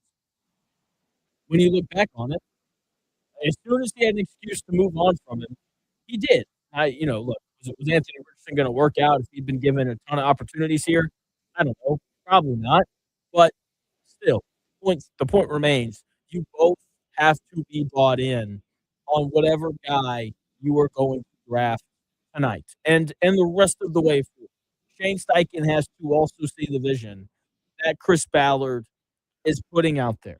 Because when you have a general manager and a head coach butting heads, that never goes well. That's why Jim Harbaugh left the 49ers.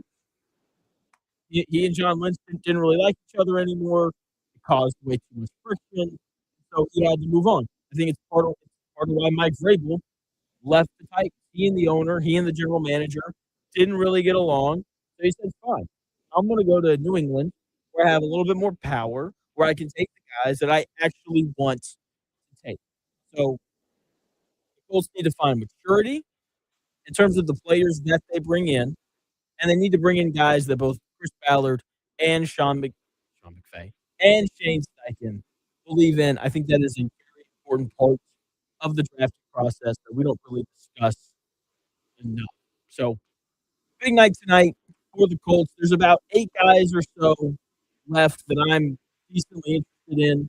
So for Fun this Friday, we're going to get into the best remaining prospects. Jermod McCoy is a guy who I think is going to come off the board pretty quickly here tonight in the second round. Cornerback out of Tennessee. There are some people out there, like I believe Bill Kiper had him ranked as the second best cornerback in this draft. He's a guy that if he falls far enough, this is a guy that teams would trade up the Colts for. Honestly, if the Colts sat at 47 and took him, I wouldn't be happy about it, but I would understand it. I don't think he's going to get to pick 47, but if he does, he's one of the few non-linebackers, wide receivers that I'd be okay with the Colts taking since they're going to lose to 317-228-1430, by the way. That is the phone number. If you have any takes on who you want the Colts to draft tonight, you want them to move up, you want them to move back, what is your preference? 317-228-1430. I suck at giving out the phone line, but I'm gonna get better at it, you know?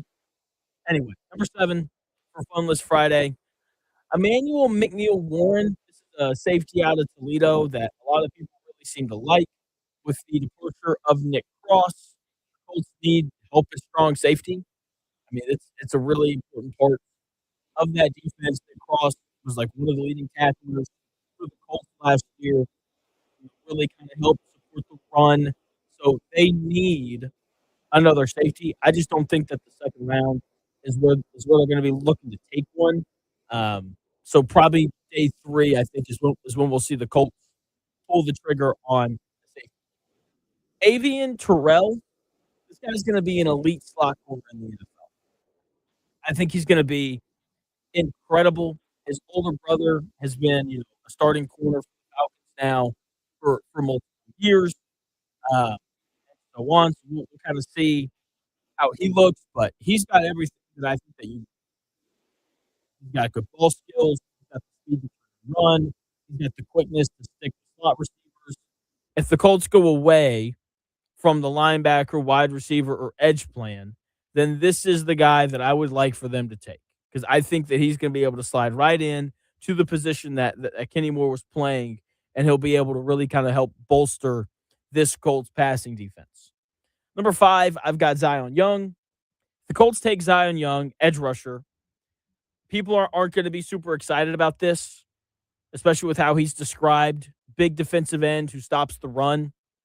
He's a big, powerful guy, but he has to develop as a pass rusher. This isn't a guy who's going to come in and, pick up double-digit sacks in year 1. He is going to help whoever takes him, their run defense immediately. But in terms of getting after the passer, that's not the kind of guy that he is. That is Cassius Howell, who I really like. I know he's got short arms. I don't care because everything else is awesome. He's the opposite of Zion Young. He can rush the passer. With that being said, he struggled to defend the run. So this would be a guy who could come in, play on passing downs. He's a big athlete, 6'2", 250, runs a 4.59, gets off the ball incredibly fast. He can win with power. He can win with speed. He's a guy that I would love for the Colts to grab if he's there. Again, short arms, only 30 and a quarter inch. Not great, but I'd be willing to overlook that given all the other traits. Number 3, the only linebacker that I have on the list and the linebacker that I really want the Colts to take. Anthony Hill Jr. This is the guy for the Colts. Big, fast, takes the football away. He can defend the run. He's a good blitzer, has the athletic ability to drop back and cover. I just think that he's very complete. This is a guy that you've heard a lot of Colts guys talk about quite a bit. I'm hoping that this is who the Colts grab. I think Jacob Rodriguez is a little undersized. I think Anthony Hill's just bigger, a little more physical than C.J. Allen, even though I do really like C.J. Allen out of Georgia. So if it's not Hill, I hope it's Allen out of Georgia. We'll see where it goes, but it does look like the Colts are going to take a linebacker with that second pick. And then you've got Denzel Boston. If the Colts do go receiver in the second round, I think it'll mean that Denzel Boston fell. Big dude, 6'3", 212 pounds, got good hands. He makes contested catches. He runs good routes. He's a prototypical NFL wide receiver. The only thing about him that I don't like, not really a burner, but Michael Pittman Jr. wasn't a burner. He's found a lot of success in the NFL. So not too worried about him. And then I think the best player left is Caden McDaniel, big nose guard coming out of Ohio State, 350 pounds. He's just going to show up and plug the middle of whatever defense he's in. It's going to be really tough to move him. He's going to eat up blocks, and he'll be really valuable for whoever takes him. So those are the best players remaining for the NFL draft tonight. We're obviously waiting to see if the Colts are able to move Kenny Moore and Anthony Richardson. Joe to the C asking if Anthony Richardson will take another snap as a Colt. I don't think he will. I think it'd be really surprising if he did. I think that they're going to be able to move him tonight for a 6th-round pick tomorrow. I think they'll be able to move Kenny Moore tonight as well for a 5th or 6th-round pick. They could package him or one of them with whoever they wind up taking.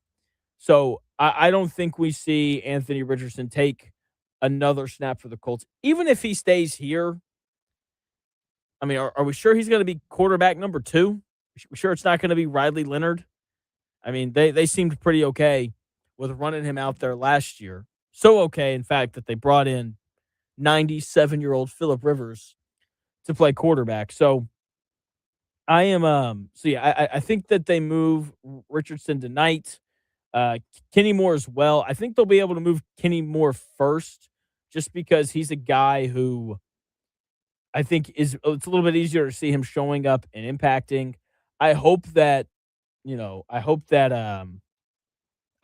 Cardinals are interested in Anthony Richardson. They seem to be like a team that they seem to be a team that would be interested in finding a quarterback, since right now it's Jacoby Brissett who wants a pay raise after being the starting quarterback for a team that went 3-14. Come on now. Come on, Jacoby. Let's be honest with ourselves here. You do not deserve a pay raise after that season last year. So I think the Cardinals would be a place where Anthony Richardson could end up. Let him go in there and compete with Jacoby Brissett. He and Jeremiah Love in a backfield together. I mean, that's a lot of speed. They'd be able to maybe run the football. I don't know. That offensive line's bad. That's the thing. If the Cardinals traded for Anthony Richardson, he would get hurt so quickly because that offensive line is so freaking terrible. So, yeah, to answer your question, Joe to the C, I do not think that we see Anthony Richardson take another snap. The issue is there's just not a ton of teams that I think would want to trade for him. Like the Vikings don't need to. The Steelers are still a viable option for that, I guess. The Rams are no longer an option for that because they drafted Ty Simpson. So I think Pittsburgh and Arizona are really the only two places that would even entertain the idea of bringing in a guy like Anthony Richardson. So I don't like it. No matter where he really ends up, I think it's just going to be really tough for him to reach his full potential. He just got off to such a bad start. He's incredibly inaccurate. I'm sure that he's been, working on all of that. But, I mean, you can work on it as much as you want to. Like he's in Jacksonville right now working out against air. Great, man. Do that as much as you want. The only real way to get better is to get real reps. And the only way that you're going to get real reps is if you go somewhere where you can win the job. And I'm just not convinced that there's anywhere in the NFL that Anthony Richardson can go to and win a starting quarterback job. He's not better than Jacoby Brissett. I think if he went to Pittsburgh, he'd get beat out by Will Howard. So good luck, Anthony. I hope it works out for you, but I'm just not too convinced that it's going to. 317-228-1430. That is the phone number. You can call in if you want to talk about who you think the Colts should take tonight, who did well in the draft last night? Do you want the Colts to be aggressive? Is there a guy that you think is flying under the radar that the Colts should pick? 317-228-1430. That is the number if you want to talk Indianapolis Colts and the draft tonight. The show rolls on. I'm going to talk a little hoops when we come back here in about 4 minutes.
deal when it comes to golf. I'm very, very excited. You excited? Yeah. Full Send Golf. Follow and listen on your favorite platform.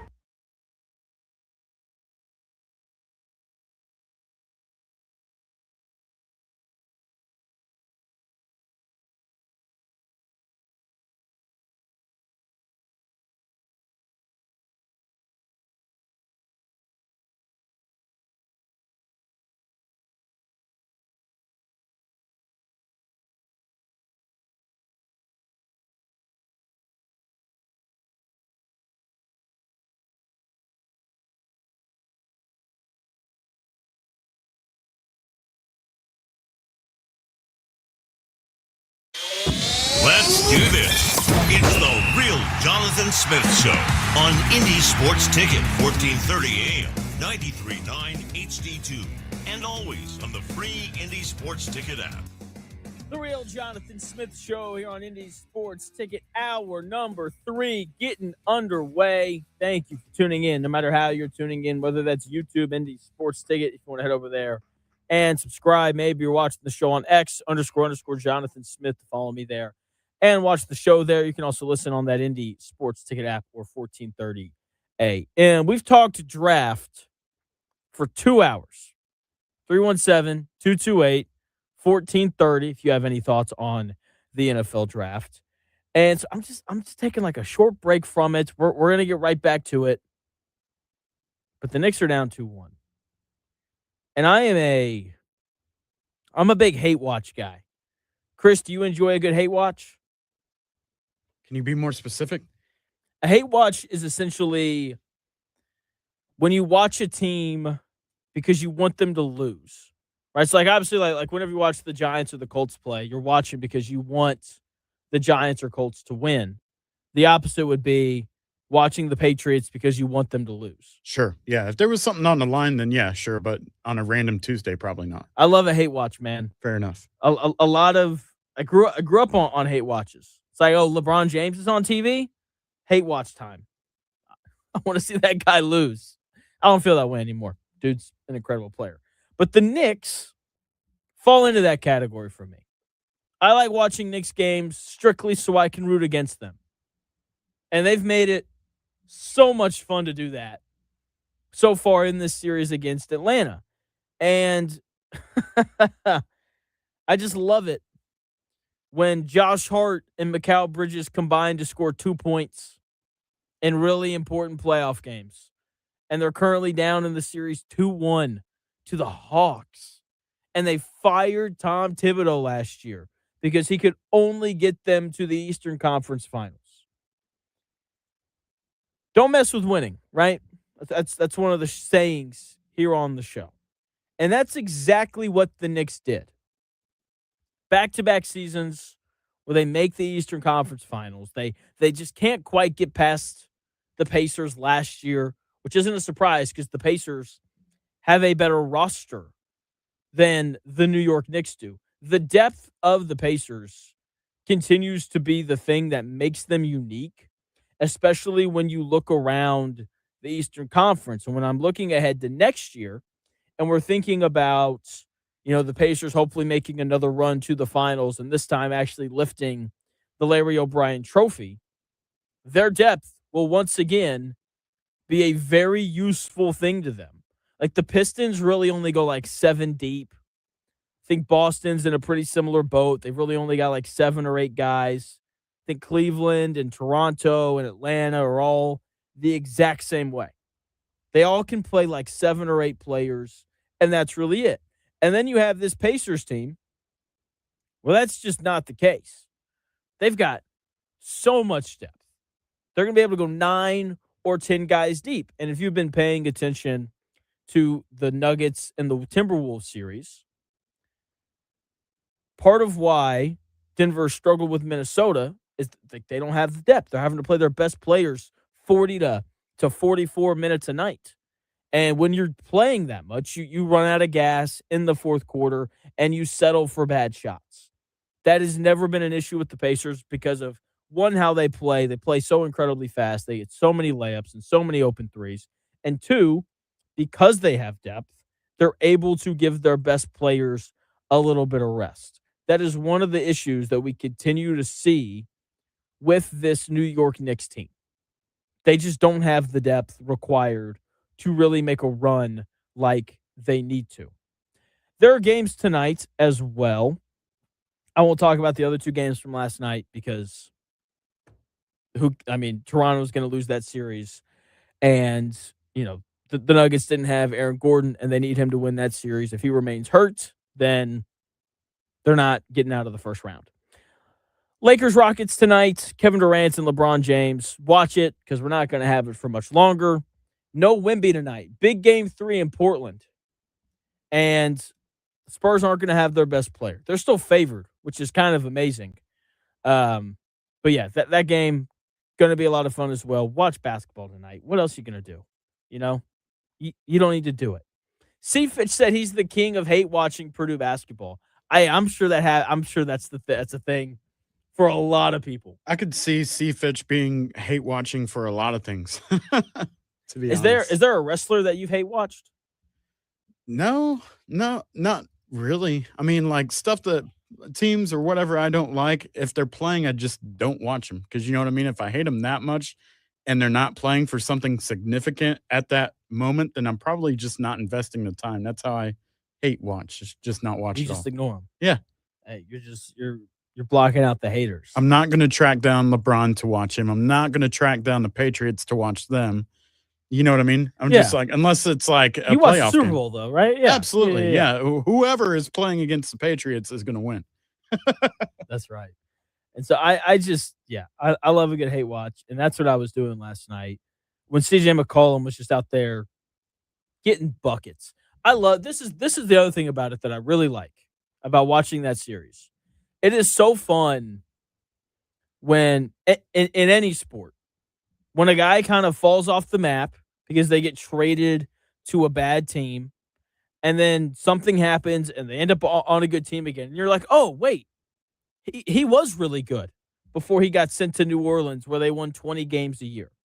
And so, like, watching CJ McCollum kind of have his moment in the sun, because even when he was in Portland, I mean, let's be honest, it was Dame time up there. So I'm just really glad for him as well. All right, we can get back to the draft now. Before that, let me get your take on expectation versus reality for the Pacers next season, because the expectation is technically, to win the East. But in reality, I see it probably being like finishing 6th or 7th towards the Wow. You see what I'm saying? Because like I still feel like they're going to have issues. They still need to gel. They need to get back to where they were. They're not just going to go right back to number 1. How do you see next season folding out? My take is it's such a hard thing, right? Because I think everyone just looks at Tyrese Halliburton coming back and being like, oh, like we're going to be so much better because Halliburton's back, which is true. But other teams are going to make adjustments and draft different players and make trades. Giannis could play for the Knicks next year. And if he does, then your expectations of what the Pacers are going to do should probably change a little bit because of that. But right now, I think they're going to be really good. I know they were not good this year. I know they really struggled, but like they tanked. They had a lot of injuries throughout the season. I don't think it's unreasonable at all to expect them to win the East, because Tyrese Halliburton's going to come back, and the Pacers are immediately going to have one of the 5 best offenses in the NBA just because he's on the floor. He's a good shot machine. Like when he's on the floor, the Pacers seem to get a good shot every time down. And I know that there is concern with him coming off of the Achilles tear. What's he going to look like? But that is something that is not impacted by a torn Achilles. The ability to see the floor and find the open guy and understand how a defense is going to rotate. The question is going to be, can he go by guys the way that he was, in that Thunder series and in the Cleveland series and in the Milwaukee series? Can he still get to his step back? Is he still quick enough to get his own shot? But the thing is, when you're 6'6", you don't have to be incredibly quick to get your own shot. So I think he's going to be really good when he comes back. And I think this is a Pacers team that should be talented enough and good enough to make another run to, at a minimum, the Eastern Conference Finals. Makes sense. Very good. C. Fitch thinks that I hate watch and hate talk the Colts. That's not true. There's two different kinds of hate watching for me. There's teams that I just don't like, and I'm going to sit down and I'm going to root against them. And then there's teams that I don't like watching because they just upset me. And the Colts are on that list. Because whenever you watch, when you've watched the Colts for the last 2 years, I mean, their issues are the exact same thing. It's like, oh, here's another 3rd and 8 where I know the opposing team is going to convert because the Colts don't have a pass rush. And when you see it over and over and over again, at some point, it frustrates you, at least a little bit. And so, look, man, I like the Colts. You can ask my wife. Last year, or maybe it was 2 years ago, they're playing the Dolphins. I think it was last year. I grew up a Miami Dolphins fan. I was pulling for the Colts. Like, the Dolphins fumbled the football, and I jumped up off my couch yelling for the Colts to get on it. Because the show is better when they win. It just is. It's happier. The shows when they were 8-2 last year. Well, I guess maybe not when they were 8-2, because that was, Daniel Jones tore his Achilles that week. But before that, when they played the Rams close, and everyone's like, "Oh man, Rams, that's a Super Bowl level team," and they just went on the road. And if A.D. Mitchell doesn't fumble the football through the back of the end zone, or if Zaire Franklin catches that interception, or Charvarius Ward had caught his opportunity at an interception, then maybe they win that game. It was so much fun talking about them when they were good. Okay? And I just don't think that my issue with the Colts is they lose for the same reasons, and they've lost for the same reasons for 4 years in a row now. Like, you don't hate watch the Colts just so you can be like, yep, I was right, see? Yeah, I don't do that. Okay. I even though, I was right about Daniel Jones, or I'm going to be. I'm telling you right now, I don't think he's going to be here much longer. It's not a hate watch with the Colts. It's a frustrating watch. I could see that. I would agree with both sides on that because I've watched the Giants for the last few seasons. Yeah. But I wanted them to continue to get bad so they would do something about it. And they got rid of Dable and then, so on. So, yeah. And that's the other thing with the Colts, where I'm just really frustrated with them. They just won't commit to the tank. Just be bad for 1 year. Obviously not this year because you don't have your first round pick. 2028, be bad so you can have your first round pick and really restart and really rebuild. The Colts should be rebuilding right now. That is the reality of it. Their last core was going to be, Zaire and Michael Pittman and Jonathan Taylor, and all those guys are older now. Quentin Nelson's, he's been in the league for 8 years now, something like that. He's at a point where he should be on a contending team, and if he's not, then you move him and you bring in draft capital. Right now, we should be seeing the Colts start the rebuilding process, but because they didn't fire Chris Ballard last year, we are not seeing them do that. We're going to see another season where they try to slap a Band-Aid on all of their issues and hope that they can limp to 10-7 and make the playoffs just to lose in the first round. Does that then mean that we're hate watching the Colts this season? I mean, I'm going to root for them. I'm Sure. not going to root for them to lose because at this point, if they lose, it's not like they're going to have the number 1 overall pick. True. Instead, they're going to give that pick to the Jets. Yeah. And so I'm going to be frustrated watching them all year because when they lose games, it's going to be because they can't get to the quarterback, and it's going to be because Daniel Jones doesn't look good. And I'm going to come in here on Mondays and be like, why are we giving $50 million to a guy who tore his Achilles last year? And so that is, they just drive me crazy. That's what JG on X said. He said, I am an IU grad, but I hate watch the basketball team because they drive me crazy. That is exactly how I feel about it. Okay. John Buzzard chiming in saying, who was the worst spout? Oh, geez. Worst spouse, both publicly new to their husband. The thoughts I have driving to work are always Diana Rossini or Lorena Bobbitt. Can I Do you know who Lorena Bobbitt was? I have no idea who that is. Okay, so this was like a story, I believe, in the late 80s or early 90s where Lorena Bobbitt had cut off her husband's piece. I Googled her. Oh my gosh. Your face was The answer's priceless. her immediately. Yeah. The answer's her. I don't think there's any question No about comparison there, Buzzard. it. Lorena Bobbitt, absolutely. You know, at least Diana Rossini's husband has some of his dignity. You know what I mean? Oh my gosh.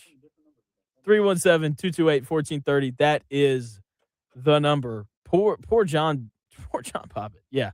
The answer is Lorena. No questions asked. So easily. Oh my gosh. Oh my word. Yeah. Gotta be her. C. Fitch. What up? Hey, I got a bet I want to make with you. Okay. I say the Titans, even though you hate watch the Colts, I think the Titans will finish better in the division than the Colts do this year. Have you been listening to the show today?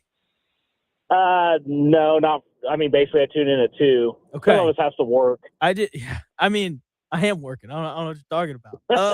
I did a long thing earlier in the show about how I think there's a real possibility that the Colts finish last in the division for the first time since 2011, if I have that date right without going back to my notes. I really liked the Carnell Tate pick. That's a guy who I think is going to immediately help Cam Ward. I really like Keldrick Falk, the big edge rusher out of Auburn. Like, if those two picks hit, I think they're going to be in a much better position than the Colts are. Because I also really think that Saleh can coach. He just got stuck with the Jets. I mean, and the Titans coaching staff is basically Fired Coaches Incorporated. So, I mean, like, Dayball was awesome at Buffalo. So, I mean, like, I feel like Cam Ward actually is going to be set up to succeed. Okay, well, I'll reverse my bet then. I'll say the Colts finish better than the Titans, you and me, friendly wager. Okay, what are we betting?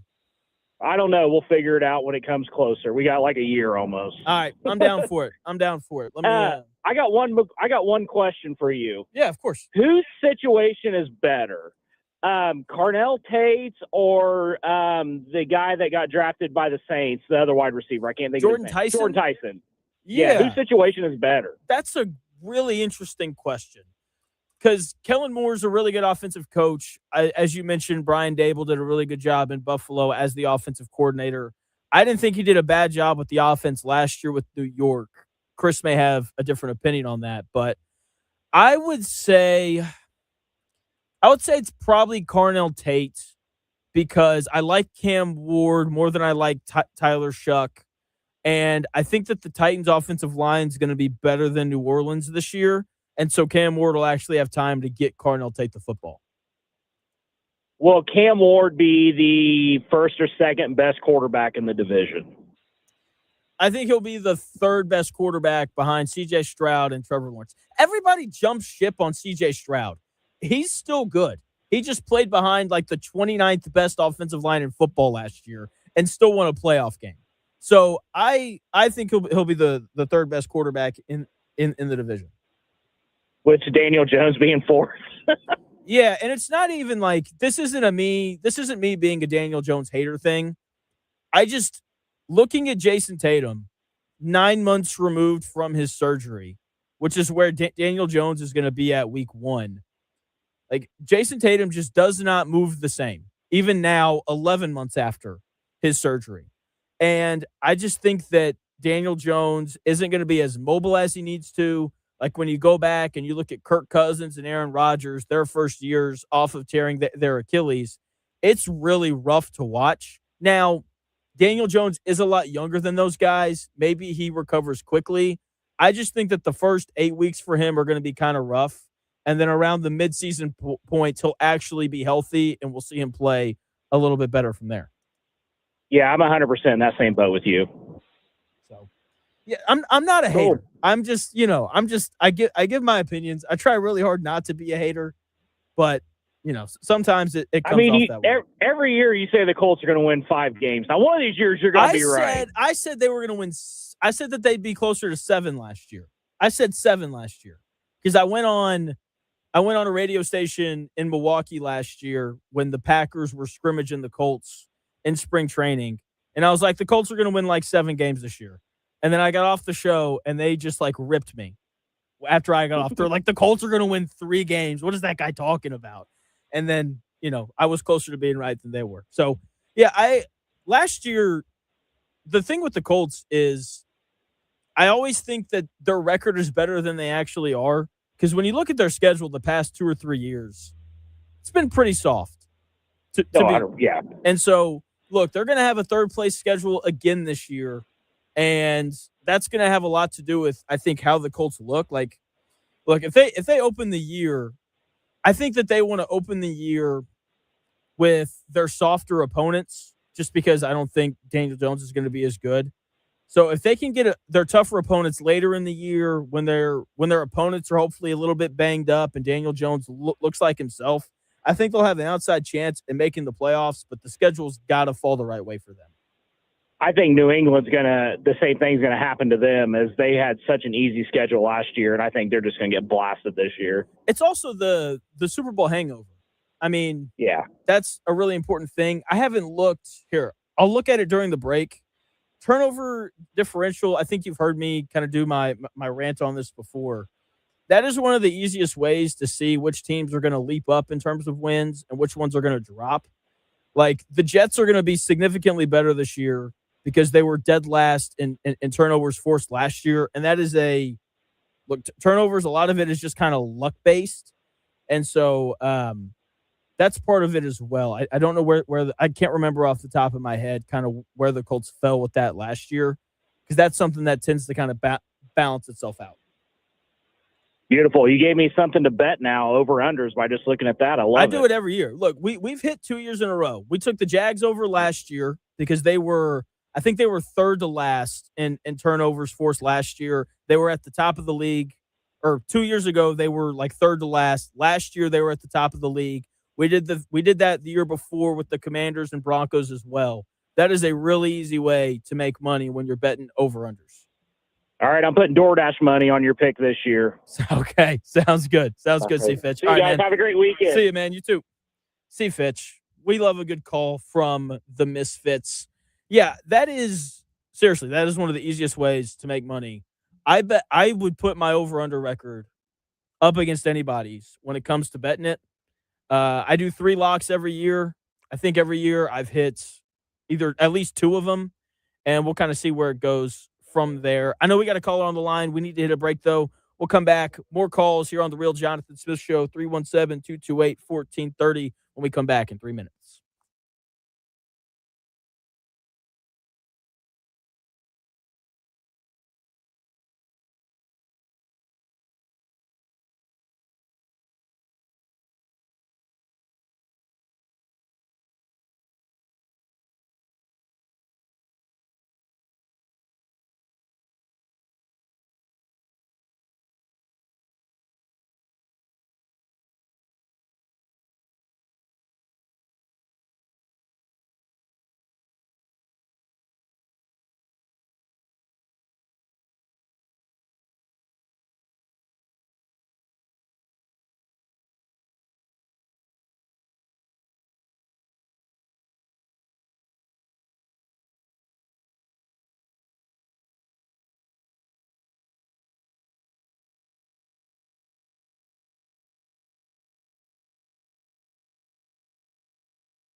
The best takes.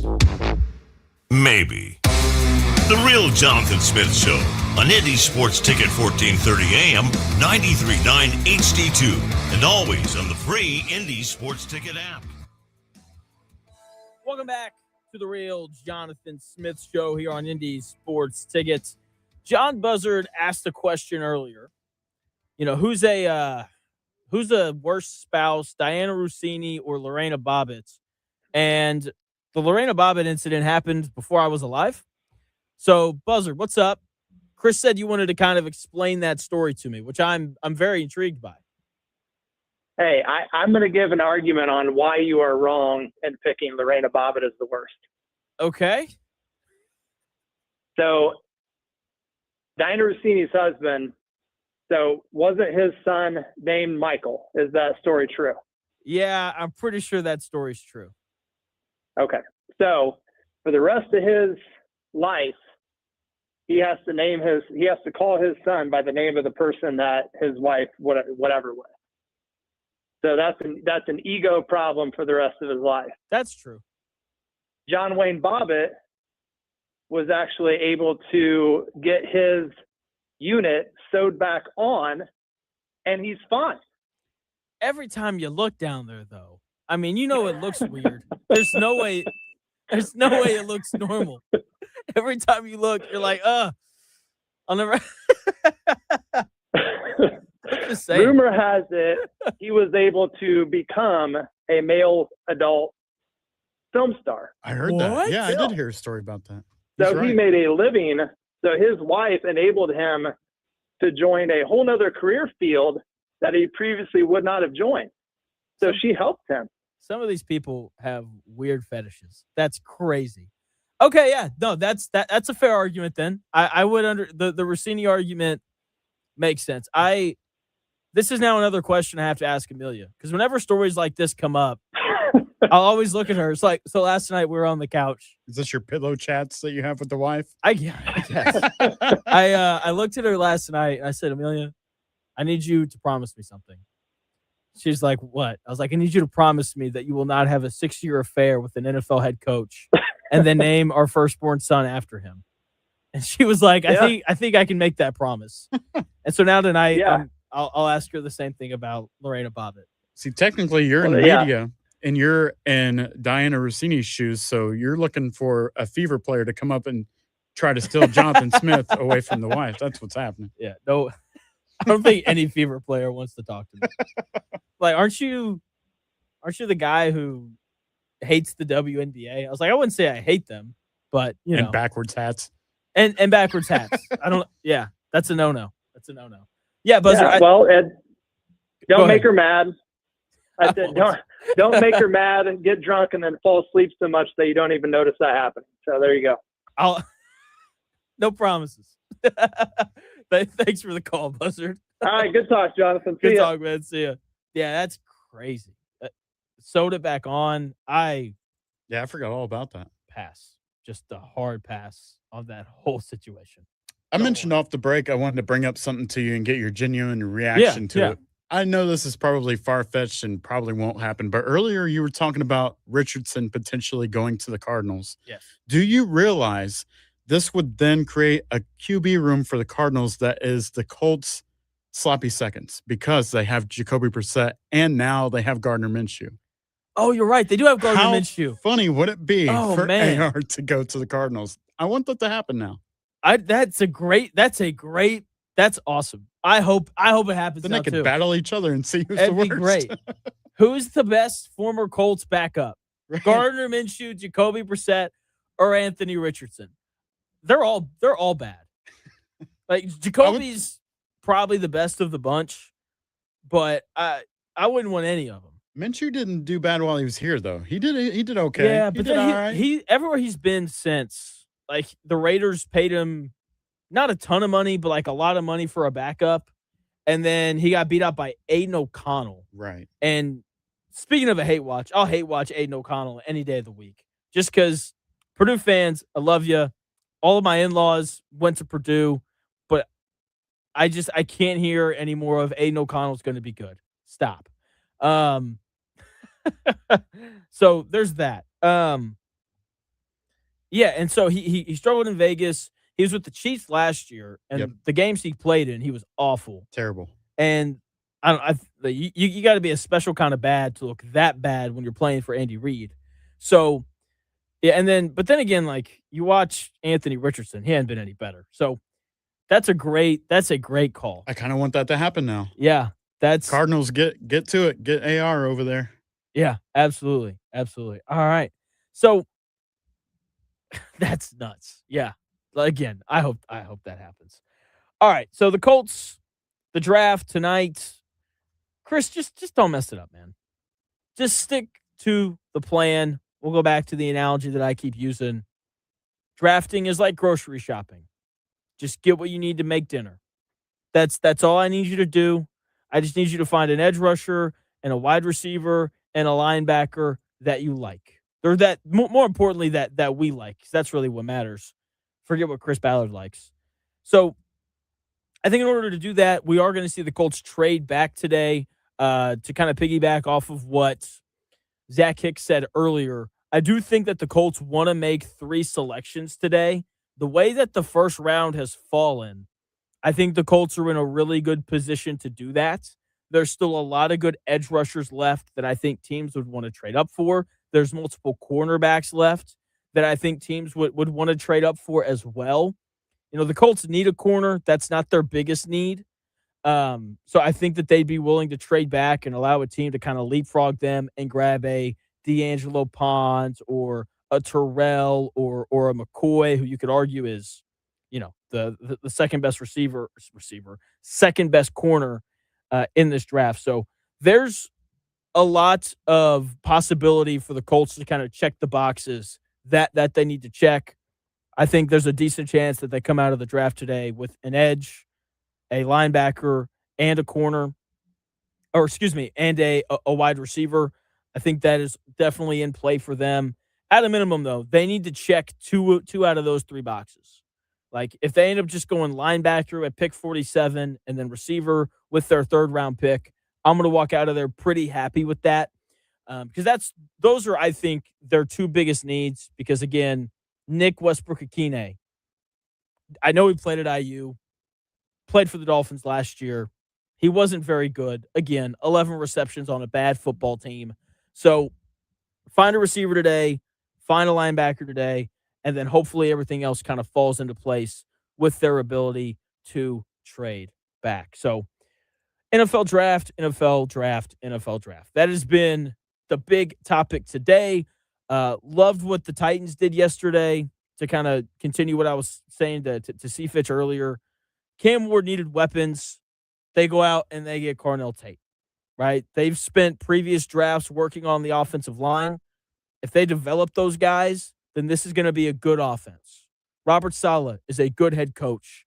He's going to put their other first-round pick, Keldrick Falk, in a position to succeed because Robert Saleh just knows how to help guys be better. But everything for them is going to be dependent on those offensive line guys developing over time. So if that happens, then I think the Titans are going to be a really tough out.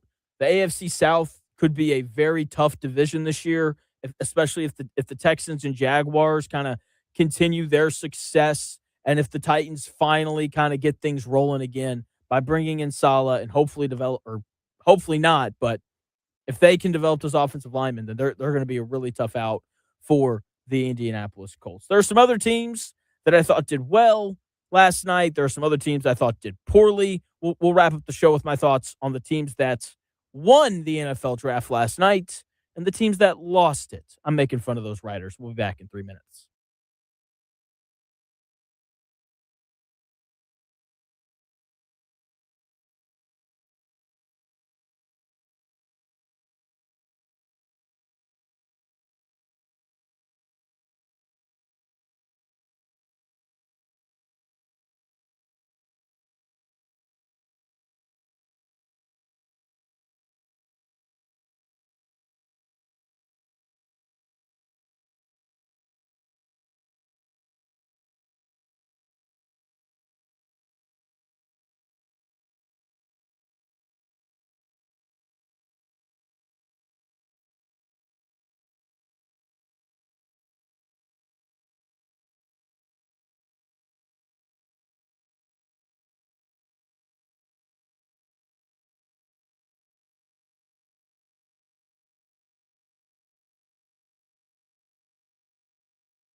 sports in today's sports world. It's here. The Real Jonathan Smith Show on Indy Sports Ticket 1430 AM, 93.9 HD2, and always on the free Indy Sports Ticket app. Welcome back to the Real Jonathan Smith Show here on Indy Sports Ticket. Thanks for tuning in. No matter how you're tuning in, whether that's YouTube, X, the Indy Sports Ticket app, or 1430 AM. So many ways to listen. There's really no excuse not to. I really enjoyed the Dolphins, Giants, and Chargers draft picks last night. I think they all have a plan, and it all revolves around their quarterbacks and disrupting the opposing team's quarterback. You can tell where those franchises are trying to go. Like ever since Jim Harbaugh got to LA, I mean, they took 2 offensive tackles his first 2 drafts, and then they take an edge rusher. John Harbaugh gets to New York, and they take Arvell Reese, a guy who could end up being the best player from this draft with the 5th pick. And then with the 10th pick, they take an offensive tackle to help protect Jackson Dart. The Dolphins take an offensive tackle in Caden Proctor to help protect, Malik Willis this year, and then whoever their long-term quarterback is after that. And then later, they take a corner to give their pass rush time to get to the quarterback. So you can see that those teams have real legitimate plans. It's an important thing. And that has been one of my complaints with Ballard. It doesn't feel like there's really been a long-term plan over the past couple of years, and there's multiple reasons for that. One of them being that there's really no long-term plan at quarterback. We can act like Daniel Jones is the long-term plan, but if he was the long-term plan, they would have signed him to a deal longer than 2 years. It's the reality of it. So this year, they're going to draft guys, try to throw some Band-Aids on the situation, and then limp into the playoffs at 10-7. But in order to be able to do that, they have to acquire more picks. Kenny Moore, Anthony Richardson, decent chance that we see both of them get moved today or tomorrow. The issue with that is they're just not going to yield very much in return. Anthony Richardson's going to get you like a 6th-round pick, maybe. Kenny Moore's going to get you like a 5th-round pick, maybe. And the issue with Kenny Moore right now is all these corners have fallen. And so, let me ask you a question. Would you rather have a 30-year-old who's been around for a while, or would you rather draft a nice young 21-year-old who's probably going to move a little bit better than Kenny Moore does at this point in his career? So that has not fallen the Colts' way, but look, Kenny Moore's a good football player. They're going to find a place for him. Anthony Richardson, they may just be stuck with him. I don't really know what's going to happen there. Outside of Arizona and Pittsburgh, I just don't know who else would be interested in him because, the Vikings are concerned about developing their guy, J.J. McCarthy. The Rams, they were a team that I think, you could have put on this list, but they're now concerned about developing Ty Simpson, which I think takes the cake for the worst draft pick yesterday. I found it just to be completely dumb. I don't mind that they took a quarterback. I mind that they took a quarterback with the 13th overall pick in a year where they are currently the favorite to win the Super Bowl. Before the draft, they were plus 700. Those were the best odds to win the Super Bowl this year. And this is a Rams team that loves to give away first-round picks. They give them away like candy on Halloween. It's like, oh, you want our first-round pick? Take it, man. We don't need it. And so this year, they're picking 13th because last year they made a great trade with the Atlanta Falcons.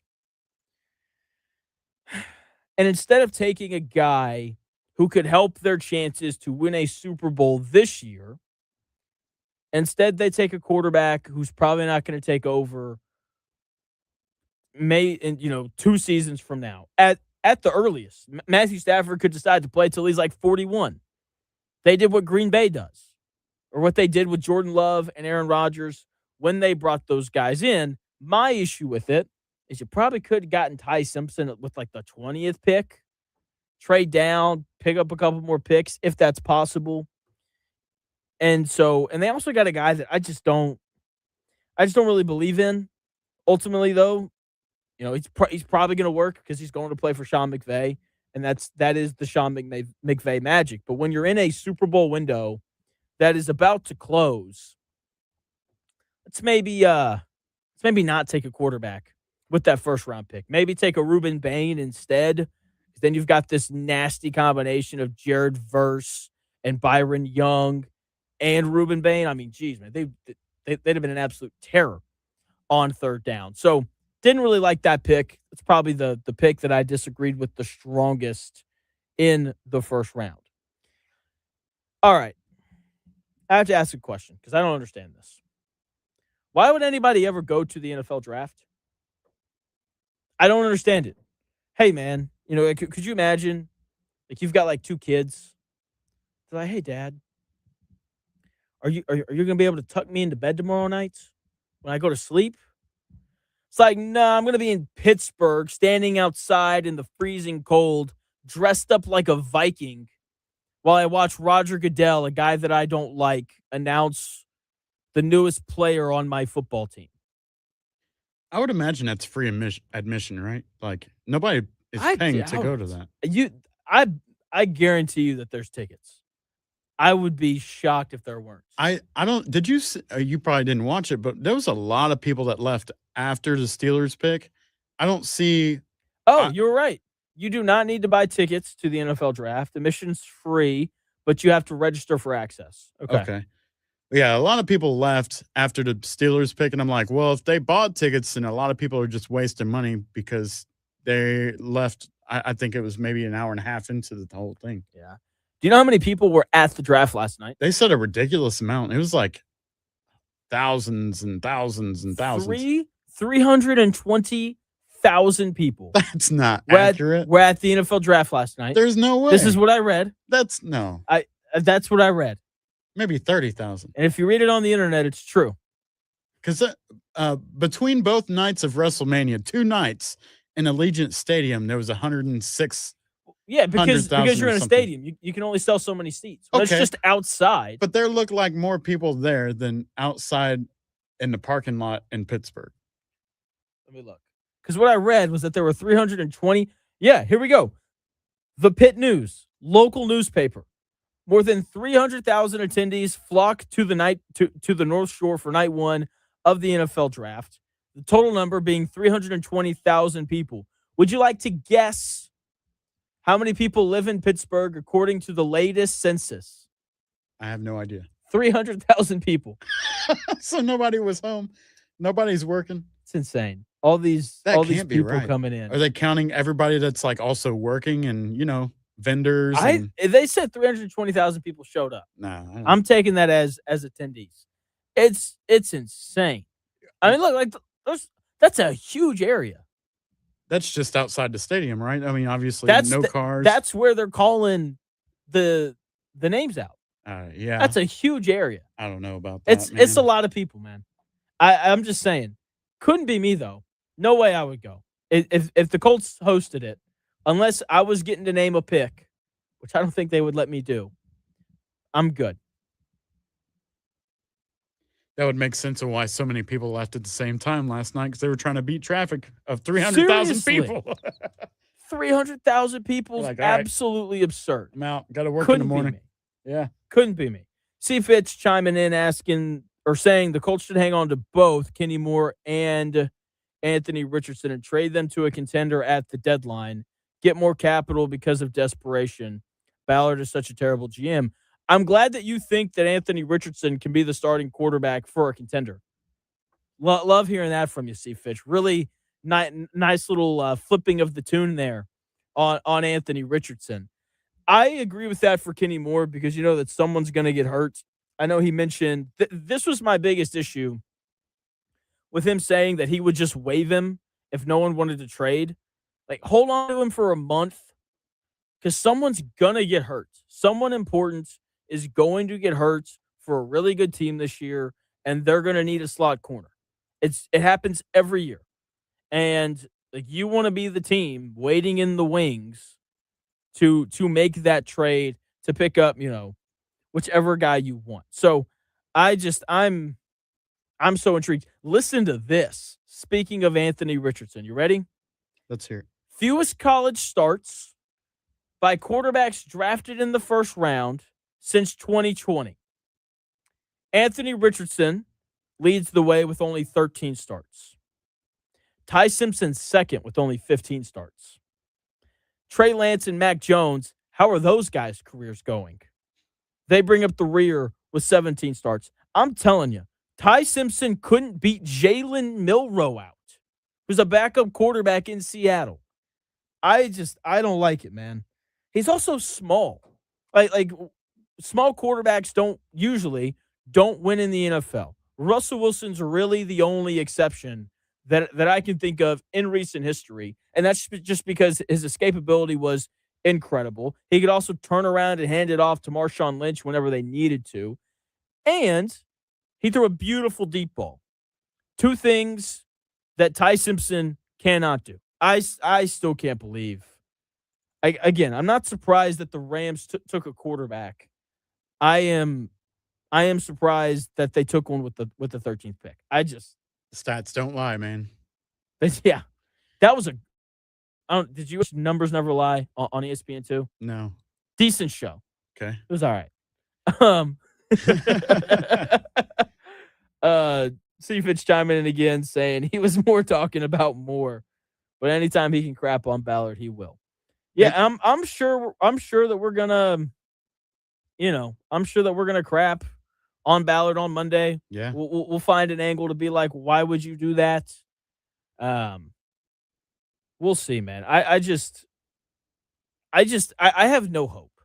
That's really kind of how I feel, because I think at best the Colts are going to find like a couple of decent players today, and then like that's really going to be it. And then we're going to look at this Colts team once the season rolls around, and they're going to have the same holes that they've had the entire time through the Ballard tenure. A lack of an edge rusher, and like one secondary player short, and bad linebackers. Like that is those are the staples of a Chris Ballard defense. And then offensively, to Ballard's credit, outside of the quarterback position, I think he's drafted pretty well on offense between receiver and running back. And the offensive line is almost never bad. It's really impressive the way that he's able to draft that spot. So we'll see. I really hope the AR thing to Arizona thing happens. The chat also brought up some other notable sloppy seconds from Indianapolis to Arizona. Remember Edgerrin James? Yep. Bruce Arians, Dwight Freeney. Yeah. Yep. Great call. I think that's the home for AR, man. If it happens, it makes sense. So awesome. It's why the Cardinals have sucked for forever. They're like, oh, hey, Colts, you have a bunch of you have players on a mediocre team like, that you want to get rid of. We'll take them. Yeah. Hey, man, you done with that quarterback? Can I borrow him for a few minutes, man? Come on. Would you like to hear something as a Giants fan that will probably upset you a little bit? Sure. The offensive tackle that they took 10th last night, Francis CC, yeah. It's Maui Noah. That's how you said it. Francis Maui Noah has a touchdown more recently than former Giants pick Jalen Hyatt. Francis Maui Noah had a receiving touchdown last year against Syracuse. Yeah, I remember that. Yeah, they were showing highlights of that. During the draft last night. Well, that's like that's a thing now. Everyone wants to get their offensive lineman the football. I'm just kind of like, I don't know about that. How about we give it to our running backs? Yeah. But all right, Smiley Prom tomorrow night. Our one of the sister stations, ZPL. Yeah, gonna be a good time. You can buy those tickets. Can you buy those? You can get them at the door. You can still buy them on WZPL.com if you're interested. It is downtown at JW Marriott. It is from 8 to 1. If you buy a ticket, it's $45, and it's gonna be a great time, man. Lots of stuff to do. It always is. Yeah, it is a madhouse. It's a giant playground for adults. It's an adult prom. Everything in your head whenever you hear adult prom is exactly what you're thinking. Yeah, it's a blast. It's one of the first events that I worked when I moved here 5 years ago, and I'll never forget it. It was insane. It's good stuff, man. I'm actually hosting the red carpet event. You can watch that on Facebook and Instagram tomorrow night from 7 to 8:30 if you're interested and want to see what Smiley Prom looks like. From now on, this is an idea. We don't have to do it. Okay. We should hand out comment of the day. Sure. Yeah. To the take of the YouTube, day or something. Yeah. To the YouTube chat. It goes to Ross today. Sophie Cunningham, are you the real Jonathan Smith? In reference to what you said earlier about here she comes. Dude, I'm telling you. WNBA players. She's on her way. Ross, beautiful. Well done. Great job there. We will hand out a comment of the day maybe on Monday. If we remember to do it, we'll do it. But that's going to do it here on the Real Jonathan Smith Show. Colts draft tonight. Hopefully it goes well. It probably won't. We'll break it all down on Monday. I got a guy named Bladen Kirk who's going to come on the show. Great job. He does a great job on the Stay Hot Pod. They do a ton of NFL stuff. It's going to be really good. He's coming on the show Monday, so make sure you are ready to go at noon. We will talk to you then. Have a nice weekend.